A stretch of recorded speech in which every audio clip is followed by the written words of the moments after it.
আছেন তো ইনশাআল্লাহ? আছে। কে কে চলে যাবেন হাত তুলে দেখাই দেন।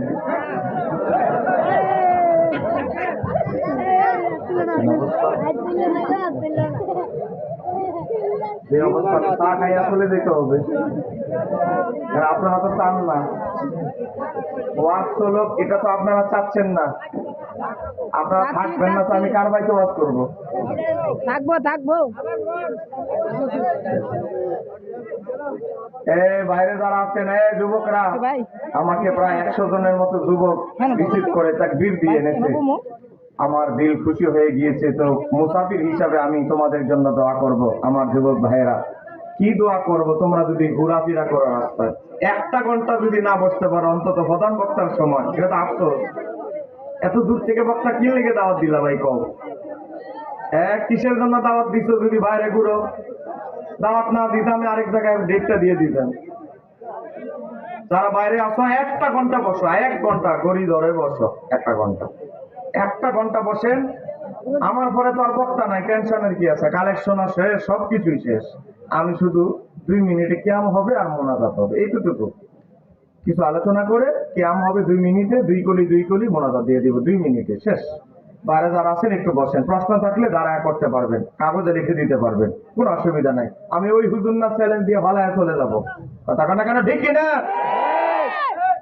আর আমাদের বিরোধী ডব্লিউ মার্কা থাকলো তাদেরকেও দেওয়ার, কথা কেন ঠিক কিনা? যারা বাইরে আছেন একটু বসুন। আলহামদুলিল্লাহ ওয়াকাফা আসসালাতু ওয়াসসালামু আলা ইবাদিহিল্লাযীনা ইসতাফা খুসুসান আলা সাইয়্যিদিনা ওয়া হাবিবিনা ওয়া শাফি'িনা মুহাম্মাদানিল মুস্তাফা সাল্লাল্লাহু আলাইহি ওয়াসাল্লাম ওয়া আলা আলিহি ওয়া আসহাবিহি ওয়া ওয়ালি সিদ্দিকি ওয়াস সাফা আম্মা বা'দ। أعوذ بالله من الشيطان الرجيم. بسم الله الرحمن الرحيم. يوم ندعو كل أناس بإمامهم. قال الله تعالى عز وجل: إن الله وملائكته يصلون على النبي يا أيها الذين آمنوا صلوا عليه وسلموا تسليما. محبت برنا اللهم صل ما شاء الله ما شاء الله سيدنا مولانا محمد وعلى آله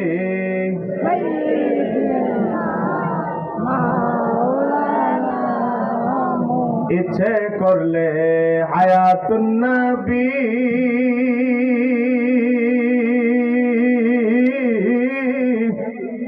থাকতে পারতেন আরশে উম্মতের মায়ায় পারে শুয়ে আছেন মদিনা। আল্লাহুম্মা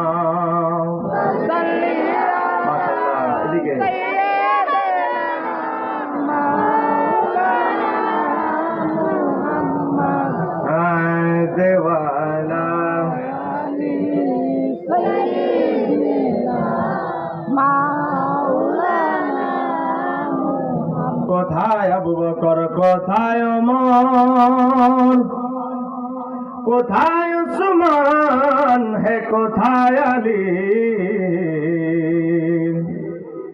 তোমাদের বিহনে আজকের ইসলাম মদিনার প্রাণে যায় গো চলি। আল্লাহুম্মা সাল্লি আলা সাইয়্যিদিনা মাওলানা মুহাম্মাদ ওয়া আলা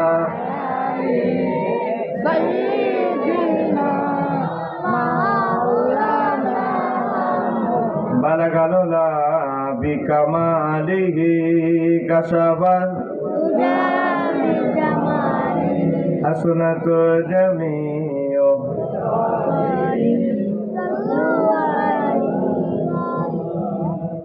মহান রাব্বুল আলামিনের দরবারে অজস্র অসংখ্য শুকরিয়া আদায় করছি যে আল্লাহ সুবহানাহু ওয়া তাআলা আমাদেরকে বাটিলালপুর দক্ষিণ পাড়া জামে মসজিদ ও যুব সমাজের উদ্যোগে এই 19তম বার্ষিক ইসলামী সুন্নি মহাসম্মেলনে আমাদেরকে আসার এবং বসার তৌফিক দান করেছেন। এজন্য আমরা সবাই বজ্রকণ্ঠে বলি আলহামদুলিল্লাহ। কিছু কিছু ফাঁকা জায়গা আছে, আমাদের নতুন ভাইরা যারা আসবেন তারা ফাঁকা জায়গা বসবেন, যদিও প্যান্ডেলটা আসলে ছোট হয়ে গেছে জায়গাটা, তো যাই হোক একটু মিল্লা জিল্লা বসবেন আর কি। একটু টুকটাক ফাঁকা জায়গা আছে, সামনে আছে, মাঝখানে আছে। তো একটু ফাঁকা জায়গা আছে, আপনারা একটু যদি নতুন যারা আছেন একবার দুরূদ শরীফ পড়েন, দুরূদ শরীফের ফাঁকে এই যে ফাঁকা জায়গাগুলো পূরণ করেন। চাচা এই চাচা দুরূদ শরীফ পড়েন আর এই ফাঁকে মহাব্বতে পড়েন আল্লাহুম্মা আসেন আসেন এখানে আসেন মাওলানা দেওয়ানা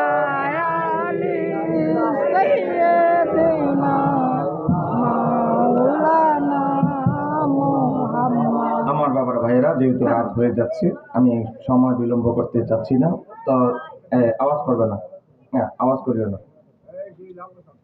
আজকের মাহফিলের সম্মানিত সভাপতি হযরত মাওলানা শামসুল আলম সাহেব, আজকের মাহফিলের সম্মানিত সহসভাপতি মোহাম্মদ ফরিদউদ্দিন সাহেব, হাজী জানাল আবেদিন সাহেব, আজকে অতিথি হিসাবে আছেন ডাক্তার মোহাম্মদ বাতেন চৌধুরী, গোলাম মোস্তফা, মোহাম্মদ সিদ্দিকুর রহমান। আজকের মাহফিলের প্রধান বক্তা যিনি ইতিপূর্বে আলোচনা করেছেন উদীয়মান তরুণ বক্তা হাফিজ মাওলানা আহমদ আলী দায়েমি সাহেব, ইমাম খতিব ভাটিলালপুর দক্ষিণ পাড়া জামে মসজিদ। দ্বিতীয় বিশেষ অতিথি হিসাবে আছেন হাফিজ মাওলানা মোহরম আলী সাহেব, ইমাম জামালগঞ্জ থানা মসজিদ, হাফিজ মাওলানা ইয়াহিয়া আল মাহমুদী লক্ষ্মীপুর সহ অনেক ওলামায়ে কেরাম। বিশেষ করে এই মাহফিল করতে গিয়ে টাকা দিয়ে, বুদ্ধি দিয়ে, শ্রম দিয়ে, পরামর্শ দিয়ে যারা এই বেহেশতের বাগানটিকে সাজিয়ে এই পর্যন্ত এনেছেন, আর আমি অদমকে চট্টগ্রাম থেকে দাওয়াত দিয়েছি।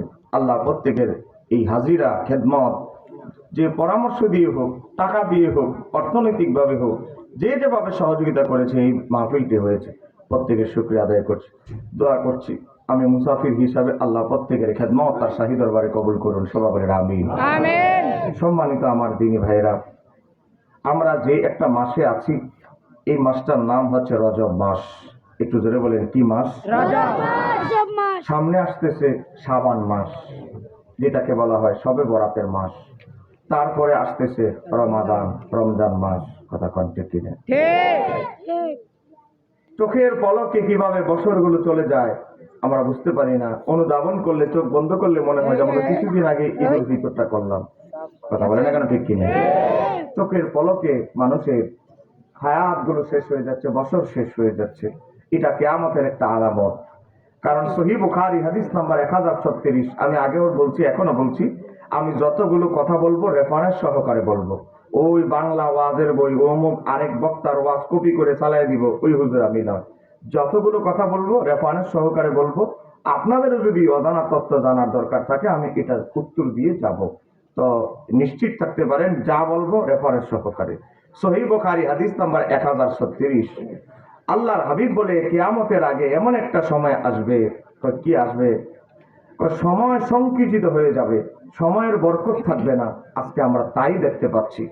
আজকে আমাদের যুব সমাজ আজকে ফেসবুক টিপতে টিপতে রাতের 2টা বাজায় ফেলে। কথা শোনা গেল ঠিক? আপনাদের এলাকার কথা বলতেছি না, আমাদের চট্টগ্রামের কথা বলতেছি। বাবা, কম্বলের ভিতরে ঢুকে এক গেমস আছে ফ্রি ফায়ার। কথা করা আছে না নয়? আরে বাবা রে, খেলা তো মজা থেকে আরো মজাদার, মজা থেকে আরো মজাদার। এদিক দিয়ে যে তার রাত বেজে গেছে 3:30, কম্বলের ভিতরে তার কোনো খবর নাই। শয়তানে একটু পরে ওর ওস্তাদ এর গুরু শয়তানে বলে এখন তাড়াতাড়ি ঘুমা, কারণ একটু পরে তো ফজরের আযান দিবে। এর আগেই শয়তান মিস্টার ইবলিস ঘুম পাড়ায় দেয়। এই কোম্পানির সদস্য কি আপনাদের এলাকায় আছে? এই দেখবেন বাইরে ঘুরতেছে এই কোম্পানির লোকেরা। এই কোম্পানির লোকেরা মাহফিলে ঢুকার ইচ্ছা নাই, ঘর থেকে বের হয়েছে মাহফিলে ঢুকার উদ্দেশ্যে, কিন্তু শয়তানে কয় আর কিসের মাহফিল, আজকে তো এক পাল্লাও খেললি না। কথা কেন কেন ঠিক কি নেই? এই মোবাইলের রোগে আমাদের যুবকদেরকে ধরেছে। যুবকদের দেখা দেখি 2 বছরের বাচ্চা ফিটারের দুধ খায়, মায়ের দুধ পান করে, মোবাইল না দিলে ফিটার তা হাতে নেয় না।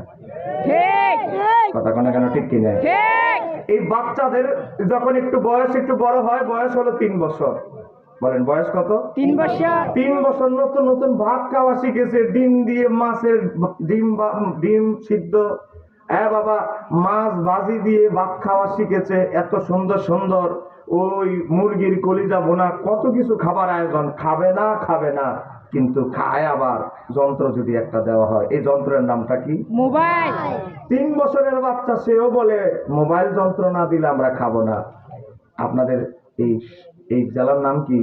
সুনামগঞ্জ জেলা সুনামগঞ্জ জেলাও এই ভাইরাসে আক্রান্ত আমাদের অনেক শিশু বাচ্চা আছে না নাই? আছে এটা মহামারী আকার ধারণ করেছে। এই যুবক, কম্বলের নিচে কত রাত কাটিয়ে দিয়েছ, 1 ঘন্টা সময় নিয়ে এই বেহেশতের বাগানে আসো। তোমার যদি অজানা তথ্য জানার দরকার থাকে উত্তর দিব। সবাইকে বলছি আবারও চলে আসো। এই ফুলগুলো বিরক্ত লাগতেছে, যাই আপনারা গ্রহণ করছেন, খুশি, কিন্তু ফুলে অনেক সময় যে জামা এই কালার সমস্যা করে ফেলে।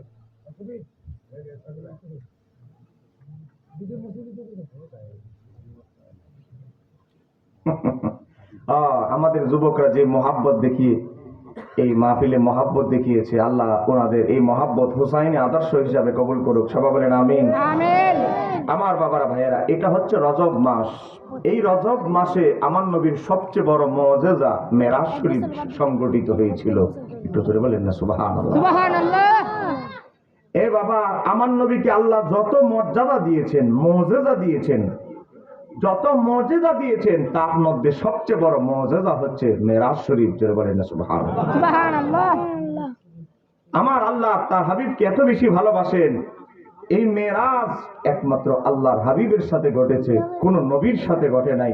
বলেন আল্লাহ তার হাবিবকে ভালোবাসে কি বাসে না? বাসে এই ধারাবাহিকতায় আল্লাহ তার হাবিবকে এত বেশি ভালোবাসেন, এজন্য আল্লাহর হাবিবের সাহাবায়ে কেরাম জীবন দিয়ে নবীকে ভালোবাসতেন। শুধু নবীর একখানা নুরানি হাসির অপেক্ষায় সাহাবায়ে কেরাম থাকতেন। সাহাবীদের আদর্শ ছিল নবী খুশি তো কে খুশি? আল্লাহ খুশি পিছন থেকে আওয়াজটা কম হচ্ছে, বলে নবী খুশি তো কে খুশি? আল্লাহ খুশি আল্লাহ খুশি। সহিহ বুখারী থেকে বলছি, সদকা অধ্যায়ে এসেছে, হযরতে আনাস ইবনে মালিক থেকে বর্ণিত। এ বাবা, নবীর 2 জন মুসাফির ইয়ামান দেশ থেকে রওনা দিয়েছে। বলেন দেশটার নাম কি? আপনাদের পাশে এই সিলেটে সদরে যিনি শুয়ে আছেন হযরত শাহজালাল ইয়ামানি, ওনার বাড়িও ইয়ামান দেশে। কথা বলেন না ঠিক কি? এখানে না তিনি তার নানির বাড়ি, না মামার বাড়ি, না আত্মীয়র বাড়ি, না খালার বাড়ি বাংলাদেশে, সিলেটে ওনার কিছুই নয়, কিন্তু এসেছেন আল্লাহর হাবিবের স্বপ্ন যোগে বাতিনি নির্দেশে এই সিলেটের জমিনে এসেছেন ইসলাম প্রকাশ প্রচার করতে। তার নাম হযরতে শাহজালাল ইয়ামানি। কথা কোন ঠিক কিনা? ইয়ামান দেশের 2 জন যুবক মুসলমান হয়েছে, নবীকে না দেখে তারা চিন্তা করলো, নবীরে না দেখেই যদি মরে যায় জীবনটাই তো ব্যথা। 2 বন্ধু মিলে চিন্তা করলো, বন্ধু তোমার কাছে কত মুদ্রা আছে? আমার কাছে এত দিনার আছে। আমার কাছে এত আছে। আর দেখো কিছু মিলানো যায় কিনা। 2 জনে মিলে কিছু দিনার মুদ্রা সংগ্রহ করে চিন্তা করলো, চলো আমরা মদিনায় যাব, আল্লাহর হাবিবকে না দেখে আমাদের মৃত্যু হবে না, যেভাবেই হোক রাস্তায় যদি মরণ হয় হয়ে যাবে, নবীকে দেখতে গিয়ে যদি রাস্তায় ডাকাতেও ধরে মরণ হয়ে যায় হবে, তারপরেও নবীকে দেখার চেষ্টাটা অন্তত করব। জোরে বলেন সুবহানাল্লাহ। এই আওয়াজে ওয়াজ 1 ঘন্টা 1 ঘন্টা চলতো না। একটু জোরে বলেন না সুবহানাল্লাহ। সুবহানাল্লাহ এ বাবা, আমি কিচ্ছা বলছি না, সহিহ বুখারী থেকে বলছি। 2 জন কিছু খেজুর, কয়েকটা রুটি নিয়ে রওনা দিল, ইয়ামান দেশ থেকে মদিনায় আসবে, নবীর সাথে দেখা করবে। এ বাবা, আস্তে আস্তে আস্তে আস্তে মদিনা শরীফে আসলো। কয়েকদিন যতদিন লেগে গেল, আসার পর মদিনা শরীফে যখন আসলো, ইশারের নামাজের আজান শেষ। এ বাবা, হযরতে বেলাল ইকামত দেওয়া শুরু করলেন। আল্লাহু আকবার, আল্লাহু আকবার। ইকামত দেওয়া শুরু করেছেন। 2 বন্ধু মিলে তাড়াতাড়ি ওযু করে নবীর পিছনে দাঁড়ায় গেল। নবীর পিছনে 2 রাকাত নামাজ পাইলাম। 2 রাকাত নামাজ পড়ার পর, ও বাবারা ভাইয়েরা, 2 রাকাত নামাজ নিজে নিজে দাঁড়ায় আদায় করলো। আদায় করার পর সাহাবায়ে কেরাম লম্বা সিরিয়াল ধরে গেল, নবীর হাত মোবারকে, কদম মোবারকে চুমু খেয়ে বিদায় নিয়ে যার যার ঘরে রাত্রেবেলা ঘুমাইতে চলে যাবে। তারা তো ভিনদেশী মানুষ, নবীর সাথে আগে থেকে পরিচিত নয়, মদিনা শরীফে তাদের কোনো আত্মীয় স্বজন নাই। সিরিয়াল ধরতে ধরতে তারা সিরিয়ালে পড়ে গেল। শেষে বাবা, শেষ লগ্নে যখন আমার নবীর সাথে দিদার দিলেন, দেখা করলেন, আমার নবী বললেন, তোমরা তো মনে হয় মদিনার মানুষ নয়? ইয়া রাসূলুল্লাহ, জি। তো তোমরা তো মক্কারও নয়, মক্কাও তো কখনো তোমাদেরকে দেখি নাই। জি ইয়া রাসূলুল্লাহ। তো তোমরা কোথায় থেকে এসেছো? ইয়া রাসূলুল্লাহ, আমরা ইয়ামান দেশ থেকে এসেছি। আমার নবী বললেন, তোমাদের কোন আত্মীয় স্বজন কি এই মদিনায় আছে? না ইয়া রাসূলুল্লাহ, আপনি নবী ছাড়া আমাদের মদিনায় কোনো আপনজন নাই। সুবহানাল্লাহ। আমার নবী চিন্তিত হয়ে গেলেন, রাত্র হয়ে গেছে। এই মুহূর্তে এই 2 জন মুসাফিরকে কার বাড়িতে থাকার ব্যবস্থা করে, কার বাড়িতে খাবার দাবারের ব্যবস্থা করে। বাবারে, এখনের মতো তো ওই যুগে এত সুযোগ সুবিধা ছিল না।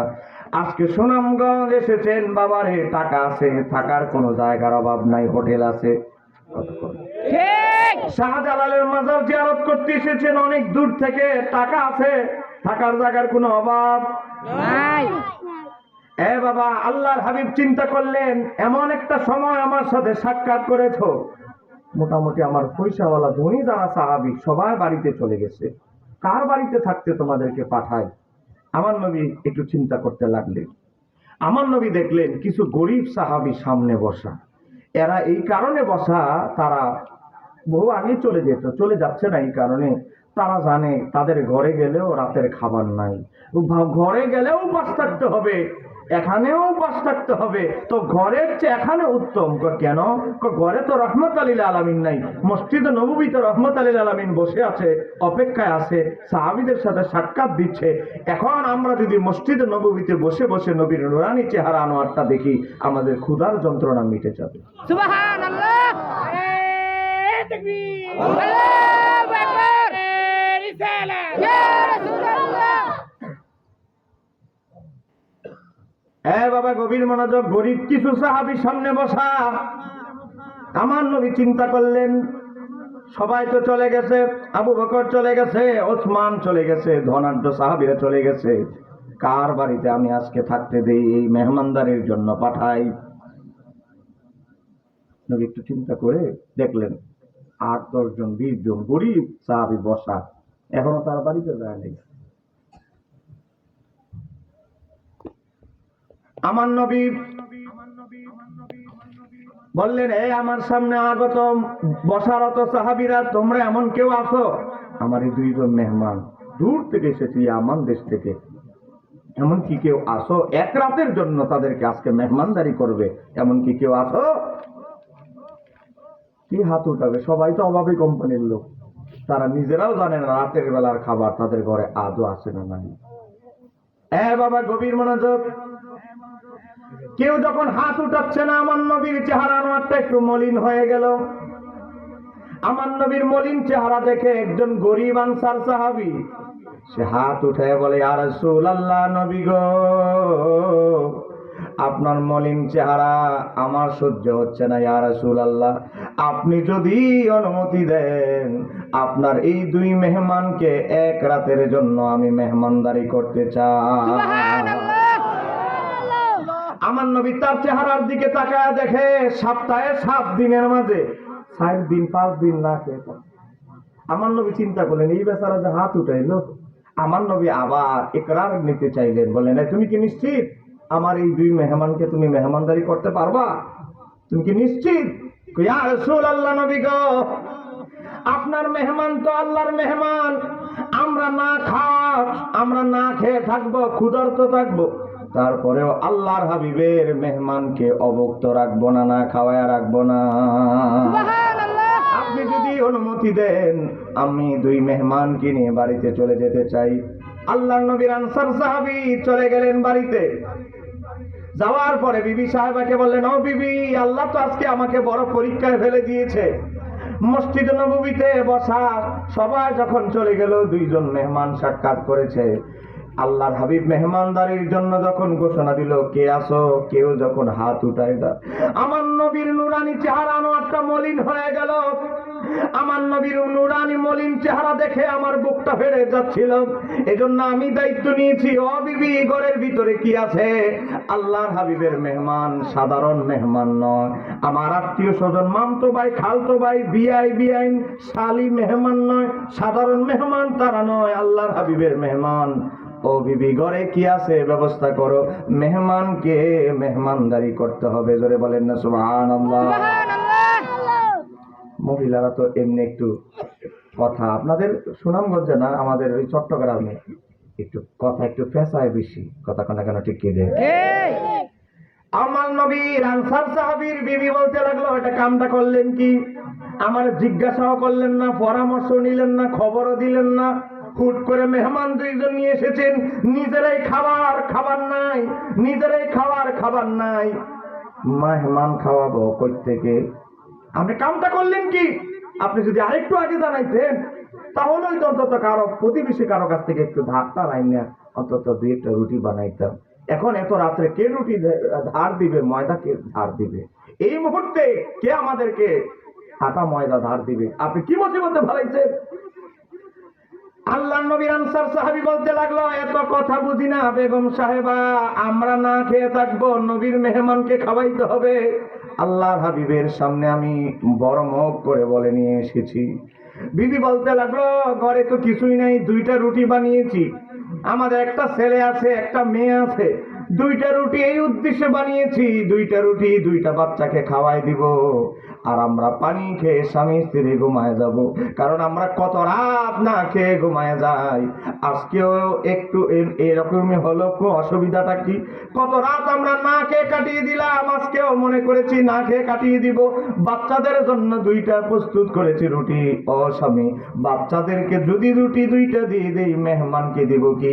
মেহমান দুইজনকে যদি রুটি দুইটা দিয়ে দেই, বাচ্চাদেরকে দিব কি? আমরা না হয় হিসাবের খাতায় বাদ। আল্লাহ নবীর আনসার সাহাবী বলল, বিবি, বাচ্চারা এক বেলা এক রাত না খেলে মারা যাবে না বিবি, বাচ্চাদেরকে খাওয়ানোর দরকার নাই, মেহমানকে যেভাবে হোক মেহমানদারি করতে হবে দুইজনকে। বাচ্চাদেরকে বুঝ দেওয়া এত সহজ নয়, তারপরে মান সম্মানে চলে যাবে বাচ্চারা যদি মেহমানদের সামনে চলে যায়। বিবি, তুমি একটা কাজ করতে হবে, হিকমত অবলম্বন করতে হবে। কই কি করতে হবে? তুমি চুলার মাঝে আগুন জ্বালাও, একটা পাত্র বসাও, পাত্রের ভিতরে পানি দাও, পানিগুলো ফুটাইতে থাকো, পানিগুলো যখন ফুটতে থাকবে, টকবক করতে থাকবে, বাচ্চা দুইটাকে বুঝ দেওয়ার চেষ্টা করো, বাচ্চারা একটু ঘুমানোর চেষ্টা করো, তোমাদের জন্য খাবার যখন প্রস্তুত করা হবে ডেকে দেওয়া হবে, ও বাচ্চারা ঘুমাইতে থাকো। বাচ্চাদেরকে যখন তুমি কৌশলে ফুটন্ত পানির আওয়াজ দেখিয়ে যখন ঘুম পাড়ায় ফেলবা, বাচ্চা দুইটা যদি ঘুমায় যায়, তাহলে এই দুইটা রুটি দুইজন মেহমানকে দিয়ে মেহমানদারি সেরে ফেলবো। সুবহানাল্লাহ। আল্লাহর নবীর আনসার সাহাবীর বিবি বাচ্চা দুইটাকে পানির ফুটন্ত আওয়াজ শোনায়, পানির আওয়াজ শোনায়, এ বাবা, বাতের মার গালতে গেলে বাচ্চা যখন ফুটে পানিগুলো টকবক করে, কথা ঠিক, বাচ্চা দুইটাকে ঘুম পাড়ায় দিল, রুটি দুইটা দুইজন মেহমানের সামনে পরিবেশন করলো, পর্দা একটা সামনে দিয়ে দুইজন মেহমানকে বললেন, ও আল্লাহর হাবিবের মেহমানরা, হঠাৎ করে যেহেতু আপনারা এসেছেন, বেশি কিছু আয়োজন করতে পারি নাই, রুটি দুইটা প্রস্তুত করেছি, দুইজনে দুইটা রুটি খেয়ে আরামের জন্য বিছানা প্রস্তুত করা আছে, আপনারা ঘুমিয়ে যান। ইয়ামান দেশের দুই মেহমানের একজন বলতে লাগলো, ও আল্লাহর নবীর আনসার সাহাবী, আপনার বাড়িতে আমরা মেহমান হয়ে এসেছি, আমাদের ইয়ামান দেশের একটা রেওয়াজ আছে, ইয়ামান দেশের একটা সংবিধান আছে, ইয়ামান দেশের একটা মানুষের অভ্যাস আছে, আমরা যার বাড়িতে মেহমান হয়ে যাই, যারা আমাদেরকে মেহমানদারি করে, তারা খাবার শুরু না করলে আমরা শুরু করি না। সুবহানাল্লাহ। বাচ্চা দুইটাকে ঘুম পাড়িয়েছে, আনসার সাহাবীর স্ত্রী কানে কানে বলে, ও স্বামী, বাচ্চা দুইটাকে কৌশল করে ঘুম পাড়াইয়া দিলাম পানির আওয়াজ শোনায়া, এখন মেহমানকে কেমনে বুঝ দিব? আমাদের দুইজনের কাছে তো কোনো খাবার নাই। বলেন, কোনো খাবার আছে না, আমাদের সামনে তো কোনো খাবার নাই, মেহমানকে কিভাবে বুঝ দিব? আল্লাহ নবীর ওই আনসার সাহাবী বলে, ও আমার স্ত্রী বিবি সাহেবা শোনো, একটু আগে যেভাবে বাচ্চাদের সাথে হিকমত অবলম্বন করেছি, আমরা মেহমানের সাথেও একটু হিকমত অবলম্বন করতে হবে। কারণ যে কোনো ভাবেই হোক রাসূলুল্লাহর মেহমানকে উপাস ক্ষুধার্ত রাখা যাবে না। সুবহানাল্লাহ। তো কি করবো? আমারে ফলো করো। আল্লাহ নবীর ওই গরিব আনসার সাহাবী মেহমানদেরকে লক্ষ্য করে বলতে লাগলেন, ও আল্লাহর হাবিবের মেহমানরা, আপনারা খাবার শুরু করেন, আমরাও শুরু করতেছি, আপনারা আগে শুরু করেন, বিসমিল্লাহ। মুখে নাড়িয়ে বাবা মুখে আওয়াজ করা বুঝাচ্ছে আমরাও খাবার শুরু করলাম, আপনারা বসে অপেক্ষা করার দরকার নাই, আপনারাও শুরু করেন। জোরে বলেন না সুবহানাল্লাহ। সুবহানাল্লাহ। মুখে আওয়াজ করে বুঝাইতেছে জোরে জোরে যে আমরা খাবার শুরু করেছি, আপনারা বসে থাকবেন কেন, শুরু করে। আল্লাহ নবীর দুই মেহমান রুটি দুইটা খায় ঘুমিয়ে গিয়েছেন। তাহাজ্জুদের সময় গরম পানি করে দিলেন, বাবারে গরম পানি করে তাহাজ্জুদের নামাজ পড়লেন। নবীর পিছনে মসজিদে নববীতে ফজরের নামাজ পড়ার জন্য সমবেত হয়ে গেলেন।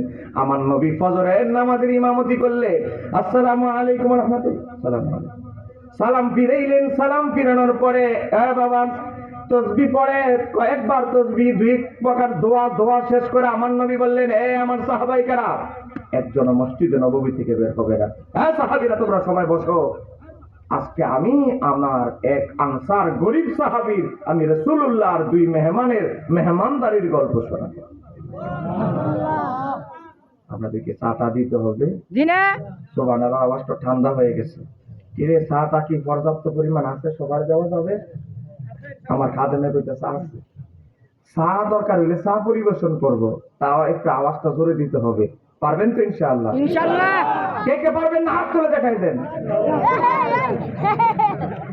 দেখছেন কেমনে ওয়াজ চলবে? এখনো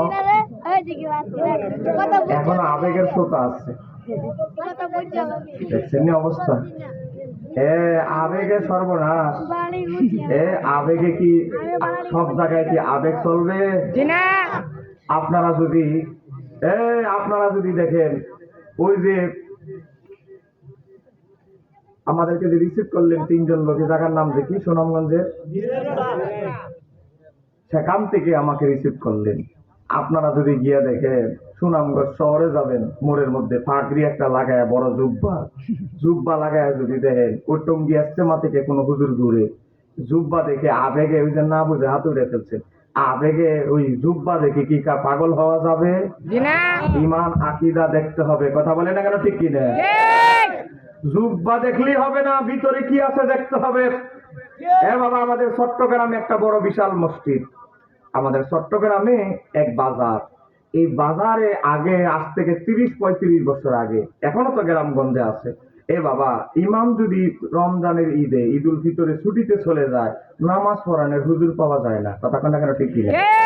হুজুর চলে গেছে ছুটিতে, বাজারের মসজিদ তো বিশাল বড় বাজার, সভাপতি কেশিয়ার সেক্রেটারি লাগছে গুতাগুতি। সভাপতি বলে আমি ইমামতি করবো। হুজুর নাই তো কি হয়েছে, আমি পাকিস্তান পিরিয়ডের রুল নাম্বার আমার 1 ছিল, কেশিয়ারটা আমার আবার 2 ছিল, আমিও 1 নাম্বার ছিলাম। সেক্রেটারি বলে আমি পড়াবো।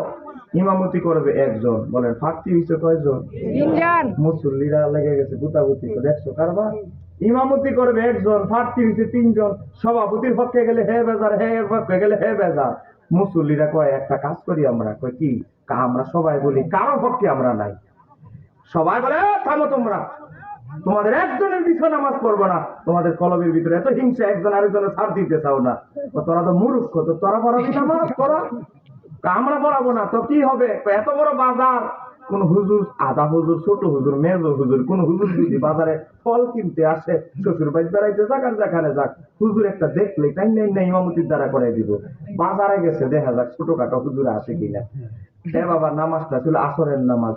গিয়ে দেখে এক বোকা মানুষ, আপনাদের সিলেটের ভাষায় বোকা সরল সহজ মানুষকে কি বলে? ব্যাককল। এক ব্যাককল বেচারা, সরু সরা পড়তে জানে না, আলহামদুলিল্লাহ সূরাও জানে না। তার ভাই থাকতো সৌদি আরব, বাইরে চিঠি লিখে পাঠাইছে। আগে তো চিঠির যুগ, বুঝেন না? 30-35 বছর আগে বাইরে শুনছি সৌদি আরবের বড় বড় শেখরা বেলে বড় বড় পাগড়ি পরে, বেরিওয়ালা পাগড়ি আর বড় বড় জুব্বা। আমার জন্য 2টা জুব্বা আর 2টা পাগড়ি পাঠাই দিস। ভাই কয় বাবা রে বাবা, আমার ভাই আংটি চায় নাই, স্বর্ণের চেইন চায় নাই, ঘড়ি চায় নাই, চাইছে দুইটা জুব্বার ফাগরি, এই বেচারা এই ভাইয়ের ফাগরি আর জুব্বা ভাইয়া ওই ঈদের দিনই তো শুরু করি। ঈদের দিনই বড় আরবের জুব্বার ফাগরি ভরে কালো, বুঝলেন না, বেরিওয়ালা ফাগরি ভরে বাজারে গেছে ফল কিনতে। মুসল্লিকে দেখছো কারবার, এতক্ষণ তো ছোট হুজুর খুঁজতেছি, আল্লাহ দিয়ে মদিনার হুজুর পাঠাই দিচ্ছে। আরে কোথায় ছিলেন আপনি এতক্ষণ, আসেন আপনি। ভাই কেন? আপনারই তো খুঁজতেছি। ভাই আমি কি অপরাধ করছি, আমার কেন খুঁজতেছেন? আপনি কোনো অপরাধ করেন না, আসেন আপনি। কি হয়েছে ভাই, কি হয়েছে? আমি তো এলাকায় নতুন এসেছি, কি হয়েছে? আপনাদের ইমাম সব ছুটিতে চলে গেছে, আপনি করবেন ইমামতি। বেচারা কয় মুসল্লি মনে হয় দুব্বা থেকে পাগল হয়ে গেছে। আমার ভিতরে যে কিছু নাই, আমি যে সূরা ফাতিহাও জানি না, এটা মনে হয় এরা জানে না। যাই হোক, এত সহজে নিজের ইজ্জতটা বিসর্জন দিব না। আমি ইমামতি করি না, ইমামতি আমি করি না, এটা অনেক বড় দায়িত্ব। মুসল্লি একজন আরেকজনের কানে কানে ফিস করে বলে, দেখছো কারবার, আমাদের সভাপতি, কেশিয়ার, সেক্রেটারি ইমামতির জন্য কত পাগল। আরে বাপরে বাপ, কত আল্লাহওয়ালা হুজুর ইমামতি করতে চায় না। আরে বাবার, এটা তো ভাগ্য গুণে হয়েছে মদিনার হুজুর। হুজুর আজকে এটা ছাড়া যাবে না। হ্যাঁ হুজুর, বুঝতে পারছি আপনি কেন ইমামতি করতে চান না। বেটায় কয় এক কারণে, মুসল্লি বুঝছে আরেক কারণ। কথা কোন ঠিক কিনে? হ্যাঁ বুঝছি আপনি কেন ইমামতি করতে চান না, আপনি পড়াইতে হবে। মুসল্লিরা ঘেরাও করে ধরে ফেলছে চতুর্দিকে, বেচারা ভয়ে কাঁপতেছে। আমার তো উজু নাই, উসিলা দিয়ে ফালাইতে শিখতেছে, বুঝলেন না, মুসিবত থেকে বাঁচার চেষ্টা করতেছে। আমার তো উজু নাই। উজু নাই, এটা কোনো সমস্যা হলো, টিউবওয়েল তো আছে, চলেন। একজনে ধাক্কাইতে ধাক্কাইতে টিউবওয়েলের কাছে নিয়ে গেছে, আরেকজনে সাপ দিতেছে, আরেকজনে হাত পা ঢালতেছে। ভাগ্য গুণে মদিনার হুজুর ভাইছে, হুজুর খেদমত করার সুযোগ দেন। ওই গাল পরিষ্কার করে দিচ্ছে, বেচারা ভয়ে কাঁপতেছে। বলেন, সবাই কি ইমামতি করতে পারে? জি না। অনেকে সূরা জেনেও ইমামতির মুসাল্লা দাঁড়াইতে পারে না। এই মাইক দিয়ে আমরা বিভিন্ন জায়গায় মাহফিলে যাই, বড় বড় কামিল মাদ্রাসার প্রিন্সিপাল পর্যন্ত মাইক দিয়ে কথা বলতে চিন্তা করে। কলেজের অধ্যাপক মাইক নিয়ে কাঁপে, কথা বলতে চিন্তা করে, লাইন কিভাবে মিলাবে, ছন্দ কিভাবে মিলাবে। বাবা, এই বেচারা কাঁপতেছে, মসজিদ আর ঢুকে না। মুসল্লিরা হুজুর যায় না কে, পিছন থেকে ধাক্কাইতে ধাক্কাইতে হুজুরে, বুঝেন না, এখানে মসজিদের দরজা একজনে এক রাইট গিয়া এমন এক ধাক্কা দিচ্ছে, এখানে মসজিদের মেহরাবের কাছে পাঠিয়ে দিচ্ছে। এই বেচারা ভয়ে আতঙ্কে ইকামত যে দিতে হবে এটাও ভুলে গেছে, নামাজ শুরু করে দিচ্ছে। আল্লাহু আকবার।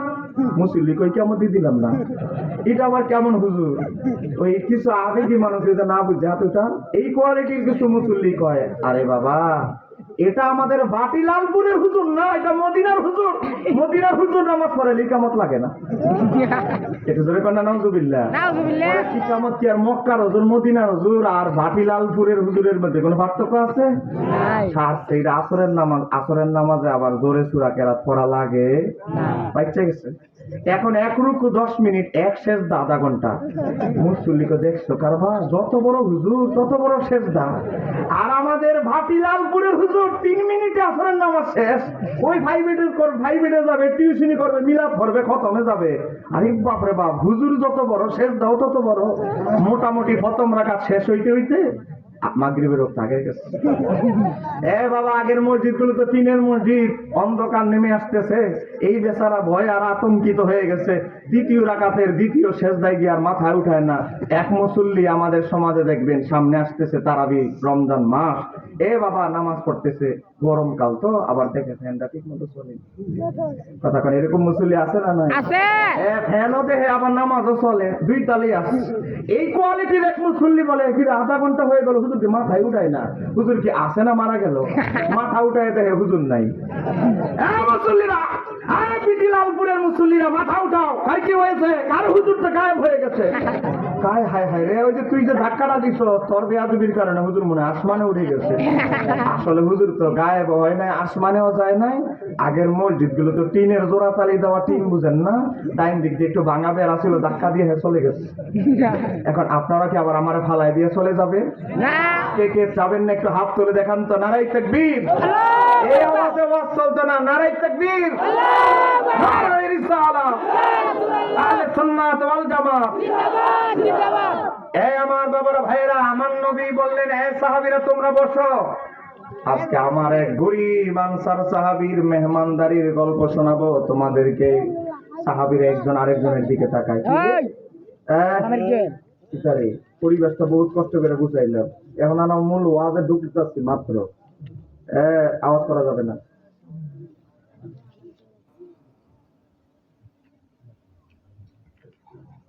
তবারকের সুব্যবস্থা করাস। আমি তো জানি না আসলে, মাত্র ঘুম থেকে উঠতে ডাইরেক্ট স্টেজে উঠলাম। একটু ধরে কোন আমার হাবা মারহাবা খাওয়া দাওয়ায় ভরপুর। গ্রামের নাম বিটিলালপুর, বাটিলালপুর না, খাওয়া দাওয়ায় ভরপুর। গ্রামের নাম লালপুর। আর কোন চিন্তা আছে না এ বাবা, যারা বাইরে আছেন বসেন। আমার মাত্র আমি 1 ঘন্টায় কষ্ট দেব আপনাদেরকে। আমার নবীর সাহাবীরা, যারা ধনী সাহাবী, আবু বকর সিদ্দিকের মতো সাহাবীরা একজন আরেকজনের দিকে তাকায়, কে রে, আমরা তো রাত্রেবেলাও নবীর সাথে দেখা করে গেলাম, কোন দেশ থেকে কোথায় থেকে মেহমান আসলো। একজন আরেকজনের দিকে তাকায়, নতুন কোন লোক দেখা যায় কিনা দেখতেছে। নবীর 2 জন নতুন মেহমান, এদেরকে বাড়িঘর মদিনায় না কোথাও কখনো দেখে নাই। বুঝতে পারলেন তারা নতুন মানুষ। আমার নবী বললেন, সাহাবীরা, তোমরা যখন ধনী সাহাবীরা, প্রভাবশালী সাহাবীরা বাড়িতে চলে গিয়েছিলে, আমার এই 2 মেহমান ইয়ামান দেশ থেকে এসেছে। তারা আমি নবীর সাথে যখন সাক্ষাৎ করলো, আমি এদিক সেদিক তাকায় দেখি আমার সব তোমরা ধনী সাহাবীরা চলে গেছো বাড়িতে। আমি নবী চিন্তায় পেরেশানিতে পড়ে গেলাম, কার বাড়িতে আমার 2 মেহমানকে দেই। আমি নবী যখন পেরেশানিতে পড়ে গেলাম, আমি বললাম, আমার সামনে গরিব কিছু সাহাবী ছিল, তাদেরকে বললাম, তোমাদের কারো সামর্থ্য আছে কিনা আমি নবীর 2 মেহমানকে 1 রাতের জন্য মেহমানদারি করবে। এ আবু বকর, ওসমান, আব্দুর রহমান ইবনে আউফ, সাদ ইবনে আবি ওয়াক্কাস, সাদ ইবনে উবাদা, ধনী সাহাবীদেরকে বলছে, তোমরা যখন বাড়িতে চলে গেছো আমি নবীর সাথে সাক্ষাৎ করে, আমি গরিব সাহাবীদেরকে যখন বললাম, আমার এক গরিব সাহাবী, তার ঘরে খাবার নাই জানা সত্ত্বেও আমি নবীর মলিন চেহারা দেখে তার সহ্য হয় নাই।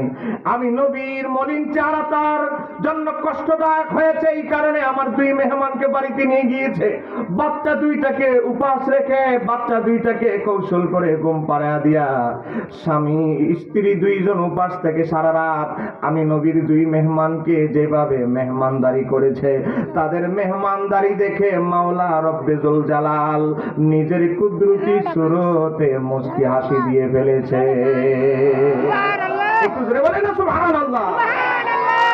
আমার আনসার সাহাবী, তোমার বিবিকে সুসংবাদ দাও, তুমি এবং তোমার স্ত্রী আমি নবীর 2 মেহমানকে মেহমানদারি করার মাধ্যমে আল্লাহকে এমন ভাবে রাজামন্দি হাসিল করেছো, আমি নবীর হৃদয়কে এমন ভাবে খুশি করেছো, আমার আল্লাহ স্বামী এবং স্ত্রী তোমাদের 2 জনকে জান্নাতুল ফেরদাউস দান করেছে। সুবহানাল্লাহ।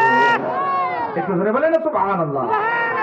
এই কথা বলতেছিলাম, সাহাবাই কেরামদের বাবারে পকেটে টাকা না থাকতে পারে, পেটে ক্ষুধা থাকতে পারে, ঘরে খাবার না থাকতে পারে, কিন্তু নবীর মহব্বতের কোনো কমতি ছিল না। বাবা, আমার নবীকে মহব্বত করে পৃথিবীতে কেউ বাঁচতে হয়েছেন, তার কোনো নজির বলেন, তার কোনো নজির নাই। সহিহ বুখারী থেকে বলছি, সহিহ বুখারী শরীফ, সহিহ বুখারী শরীফে এসেছে, বাবা, হযরতে আবু সাঈদ খুদরি রাদিয়াল্লাহু তাআলা সহ অনেক সাহাবায়ে কেরাম হাদিসটি বর্ণনা করেছেন। সহিহ বুখারী শরীফের মধ্যে এসেছে, একজন ইহুদি বালক, বলেন বালকটা কি মুসলমান না ইহুদি? ইহুদি, বয়স 20 এর নিচে, 10 এর উপরে, একজন ইহুদি বালক। এই হাদিসটি এসেছে সহিহ বুখারী হাদিস নাম্বার 5657। ইমাম ইবনে হাজার আসকালানী তার আল ইসাবা কিতাবে ডিটেইলস বিস্তারিত ঘটনাটা তুলে ধরেছে। একজন ইহুদি বালক, বয়স 20 এর নিচে, 10 এর উপরে। বাবা, আমার নবী যখন মসজিদে নববী থেকে বের হতো, এই ইহুদি বালকটা কি করতে জানেন? মসজিদে নববীর গেটটা এই যে এখানে মনে করেন দাঁড়ায় থাকতো। আমার নবী যখন বের হতো শুধু নবীর নুরানি চেহারা নোয়ারের দিকে তাকায় থাকতো, বারবার তাকায়। অনেক দিন ধরে এই অবস্থা। আমার নবী হঠাৎ করে একদিন ডাকলেন, তাল এদিকে আস। তুমি তো মনে হয় ইহুদি? জি ইয়া রাসূলুল্লাহ। তুমি আমি মসজিদে নববী থেকে বের হলেই তুমি আমার দিকে এক নজরে তাকায় থাকো, ঘটনাটা কি? যুবক, আমি নবী বের হলেই তুমি আমার দিকে তাকায় থাকো, ঘটনা কি? আমার নবীকে বলতে লাগলেন ইহুদি বালক, ইয়া রাসূলুল্লাহ, আমি ইহুদি ঠিক আছে, কিন্তু আমার মনে যখন কোনো মানসিক কষ্ট থাকে, আমার পেটে যখন কোনো ক্ষুধা থাকে, মনটা যখন আমার খারাপ থাকে, আমি যখন আপনার চেহারা আনোয়ারটা দেখি, আমার মনের কষ্ট, আমার পেটের ক্ষুধা যন্ত্রণা মিটে যায়। আমার নবী খুশি হয়ে বলেন, আচ্ছা যা, বুঝলেন না? আমার নবী একটু সামনে অগ্রসর হতে চাইলে সে দেউরে আমার নবীর সামনে গেলে, সামনে গিয়ে বলল, ইয়া রাসূলুল্লাহ, নবী গো, আপনি একজন নবী, আমি এটা মনে প্রাণে বিশ্বাস করি। তবে আমি আর বাবা দাদা সবাই যেহেতু ইহুদি, আমি মুসলমান হতে পারছি না তাদের ভয়ে। তবে একটা জিনিস সত্য, আমার হৃদয়ের ভিতরে, আমার কলবের ভিতরে আপনার প্রতি অগাধ ভালোবাসা। আমি আপনার কাছে একটা জিনিস চাই, ইহুদি হওয়ার কারণে কি আমি বঞ্চিত হব? কি চাও? ইয়া রাসূলুল্লাহ, আমি চাই মাঝে মাঝে আপনার একটু খেদমত করতে। হযরতে আনাস সহ অন্যান্য সাহাবীরা যেমন আপনার হাত বদর করে দেয়, খেদমত করে, আমাকে যদি আপনি একটু অনুমতি দেন, আমিও আপনার মাঝে মাঝে খেদমত করতে চাই। সুবহানাল্লাহ। ইয়া রাসূলুল্লাহ, আল্লাহু আকবার। নারায়ে সালাম। ইয়া রাসূলুল্লাহ। আহলে সুন্নাত ওয়াল জামাত জিন্দাবাদ জিন্দাবাদ। হ্যাঁ বাবা, গভীর মনোযোগ। ইয়া রাসূলুল্লাহ, আমি ইহুদি হওয়ার কারণে কি আপনার খেদমত করতে পারবো না? এই বালকরা শোনো, যাদের বয়স 10 বছরের বেশি, খেদমতে মানুষকে কোথায় নিয়ে যায়? হ্যাঁ বাবা, আমার নবী তার কলবের দিকে তাকায়া দেখলেন ছেলেটার সিনার ভিতরে কলবে সত্যি নবীর প্রতি মহাব্বত আছে। একটু ধরে বলেন না সুবহানাল্লাহ। সুবহানাল্লাহ। এই দুইজন কিসের সমস্যা? কি দুইজন সমস্যা? আওয়াজ করা যাবে না। এই দুই বন্ধু, এরা দুইজনের সিট লেগে দেন। একটা না, এই দুইজনের সিট একটা না, লেগে একটা দেন। না, তুমি ওইদিকে চলে যাও, একটা না। বক্তারা চলে যাও। বাচ্চারা যখন ডিস্টার্ব করবো, ওষুধ হইলো একটা, সিট লেগে দিতে হইবে। এছাড়া আর কোনো ওষুধে কাম হবে না। কাইন্দাও যদি এদেরকে কর, কোনো কাম হবে না। একটাই ওষুধ, সিট লেগে দিতে হইবে। নাইলে আবার একটু পরে আবার গল্প গুজব শুরু করবো। নানি ভাই কবে গেছো, আজকে কি দিয়ে খাইছো, এগুলো ওদের সামনে বসে বসে বলে প্যান্ডেলে। তো সিট লেগে দিবেন, আর গল্প করার টাইম নেই, কারণ দুই বন্ধু তখন দুই প্রান্তে আছে। জি এটা হলো আমার বাস্তব অভিজ্ঞতা। হ্যাঁ বাবা, গভীর মনোযোগ। ইহুদি বালকটা বলতে লাগলো, ইয়া রাসূলুল্লাহ, আমার পরিচয় ইহুদি, এই কারণে কি আমি আপনার গোলামি করতে পারবো না? আমার নবী বললেন, আচ্ছা যা, ঠিক আছে, তুই মাঝে মাঝে খেদমত করিস। মাঝে মাঝে নবীর বাজার এনে দিত, খেদমত করতো। হঠাৎ করে এই ইহুদি বালকটা অসুস্থ হয়ে গেল, একদম বিছানায় পড়ে গেল, নাকের ডগায় রু এসে আছে। বাবা, আমার নবী খবর পেয়ে তাড়াতাড়ি মদিনার বাজার থেকে কিছু ফলমূল ক্রয় করে রওনা দিলেন ইহুদি বালকের বাড়িতে। আমার নবী যখন ঢুকলেন, ঢুকে দেখে আজরাইল অলরেডি কার ঘরের ভিতরে ঢুকে গেছে রু নেওয়ার জন্য। বাবা, ইমাম ইবনে হাজার আসকালানী আলী সবা কিতাবে লেখে, আজরাইল যখন দেখলো আমার নবী ও হুজরা শরীফে তার ঘরে ঢুকে গেছে, আজরাইল থেমে গেল। আজরাইল চিন্তা করলো, যেই রুগীটাকে আল্লাহর হাবিব দেখতে এসেছে, আমি যদি তার রুটা কবজ করি, আল্লাহর হাবিব আমার প্রতি নারাজ হতে পারে। আজরাইল রু কবজ করার টাইম হয়ে গেছে, তারপরেও নবী কষ্ট পাবে বলে আজরাইল ঘরের এক কোনায় দাঁড়ায় অপেক্ষা করতেছে। সুবহানাল্লাহ।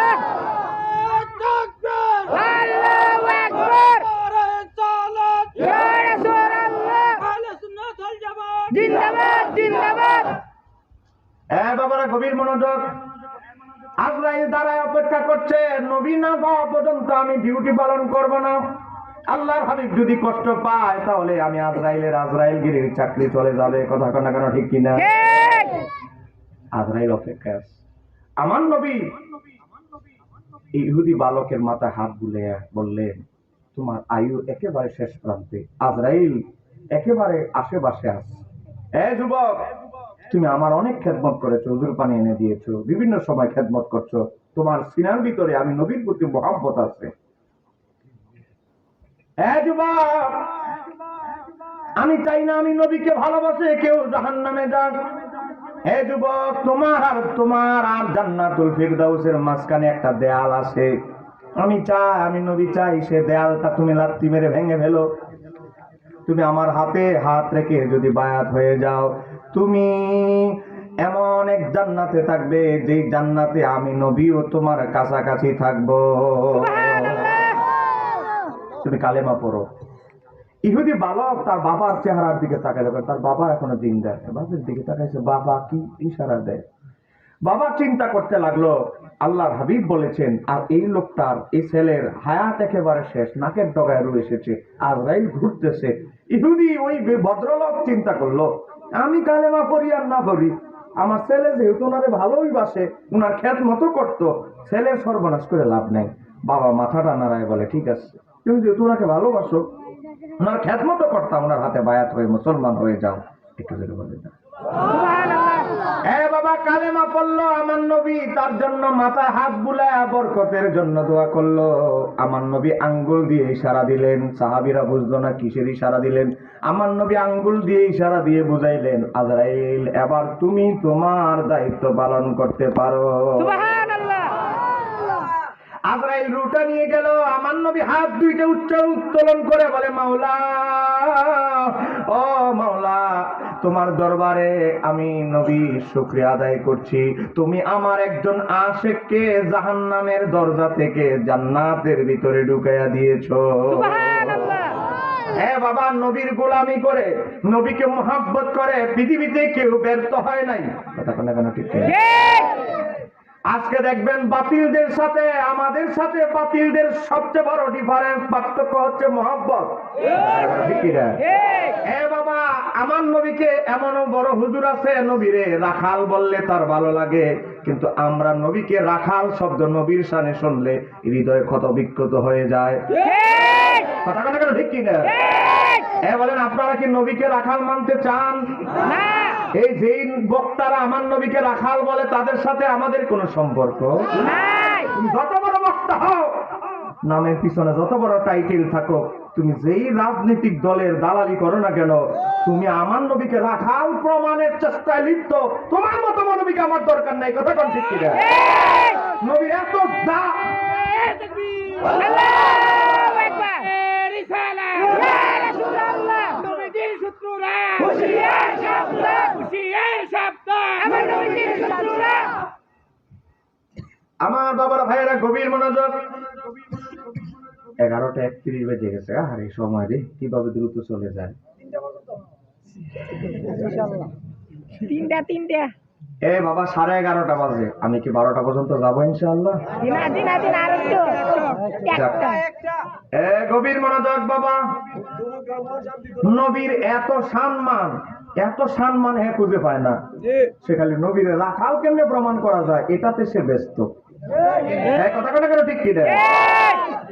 আজকে এমন এক অবস্থা দেখেন, গভীরভাবে লক্ষ্য করেন। আজকে চতুর্দিকে আমার নবীর বিবিদের সম্মান নিয়ে টিটকারি করা হয়। নবীর বিবি মা খাদিজাতুল কুবরা ইনটেক ছিলেন না, ভার্জিন ছিলেন না। একটু ধরে কোন নাউজুবিল্লাহ। আজকে আমার নবীর বিবি নিয়ে কটাক্ষ করেছে, কয় বলে পরবর্তীতে লাইভে এসে বলে এটা শব্দগত মিস্টেক হয়ে গেছে, আমাকে ক্ষমা করবেন। আর মানুষের কাছে ক্ষমা চাও কেন? বলেন ক্ষমা চাইতে হবে কার কাছে? আল্লাহর কাছে। আমি তওবা করতেছি, আল্লাহর কাছে ক্ষমা চাই। পাবলিকের দাওয়াত পাওয়ার আশায়, পাবলিকের জনসমর্থন পাওয়ার আশায় পাবলিকের কাছে কি বলেন, আল্লাহ রাসূলের সাথে যদি কেউ বেয়াদবি করে, আমার নবী যদি ক্ষমা না করে, আল্লাহ ক্ষমা করবে না। কথা কোন ঠিক কিনা? মনে রাখবেন, বড় বড় পাপী আমার নবীকে মোহাব্বত করে তার পাপ ধুলায় মিশে গেছে। পাপ একদিকে, নবীর মোহাব্বত একদিকে। কথা কোন ঠিক কিনা? বাবা, কথা হবে কিতাবের জোরে, এই হুজুরদের মতো সাবার জোরে নয়। আমি একটা হাদিস আপনাদেরকে বরকতের জন্য দেখাচ্ছি। দেখেন, এই কিতাবটা লিখেছেন 9ম শতাব্দীর মুজাদ্দিদ ইমাম জালালউদ্দিন সুয়ুতী রাহমাতুল্লাহ আলাইহি, যার সিনার ভিতরে 2 লক্ষ হাদিস মুখস্থ ছিল, যিনি জাগ্রত অবস্থায় 75 বার আমার নবীর দিদার লাভ করেছেন। সুবহানাল্লাহ।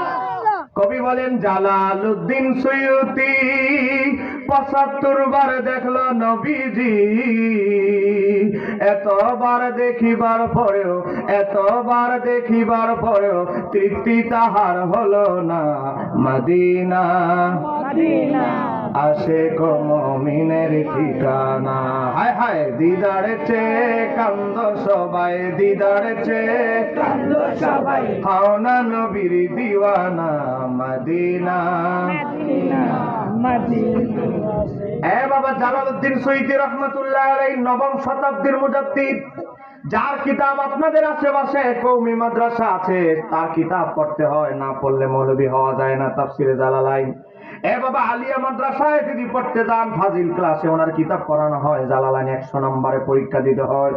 আপনি যদি কামিলে তাফসিরে পড়তে যান, ওনার কোরআন বিষয়ক কিতাব, কোরআন শাস্ত্র বুঝতে হলে যে কিতাব পড়তে হয় আল ইতকান পড়তে হবে।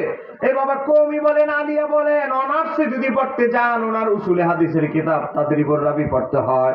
যেইভাবেই যান না কেন ওনার কিতাব পড়া ছাড়া মৌলবী হওয়া সম্ভব নয়। তার নাম হচ্ছে ইমাম জালালউদ্দিন সুয়ুতী রহমাতুল্লাহ আলাইহি। তার এই আল খাসায়েসুল কুবরা কিতাবের 30 নম্বর পৃষ্ঠা, আমি এই বাবা এটা বাংলা বই না, এটা ধরে পড়ে ফেলবেন। প্রথম খণ্ড 30 নম্বর পৃষ্ঠা 68 নম্বর হাদিস থেকে বলছি। এ বাবা বিখ্যাত তাবি হযরত ওয়াহাব ইবনে মুনাব্বা রাহমাতুল্লাহ আলাইহি বর্ণনা করছেন, যিনি হযরত ওমর রাদিয়াল্লাহু তাআলা হাতে বায়াত হয়ে মুসলমান হয়েছেন, আসমানি 71টা কিতাবের হাফেজ ছিলেন। তিনি বলেন বনি ইসরাইলের একজন মানুষ ছিল যে 200 বছর আল্লাহর নাফরমানি করেছে। 200 বছর নাফরমানি করেছে, কোনদিন সওয়াবের কাজ করতে, দান সদকা করতে, এক রাকাত নামাজ পড়তে কেউ কোনদিন দেখে নাই।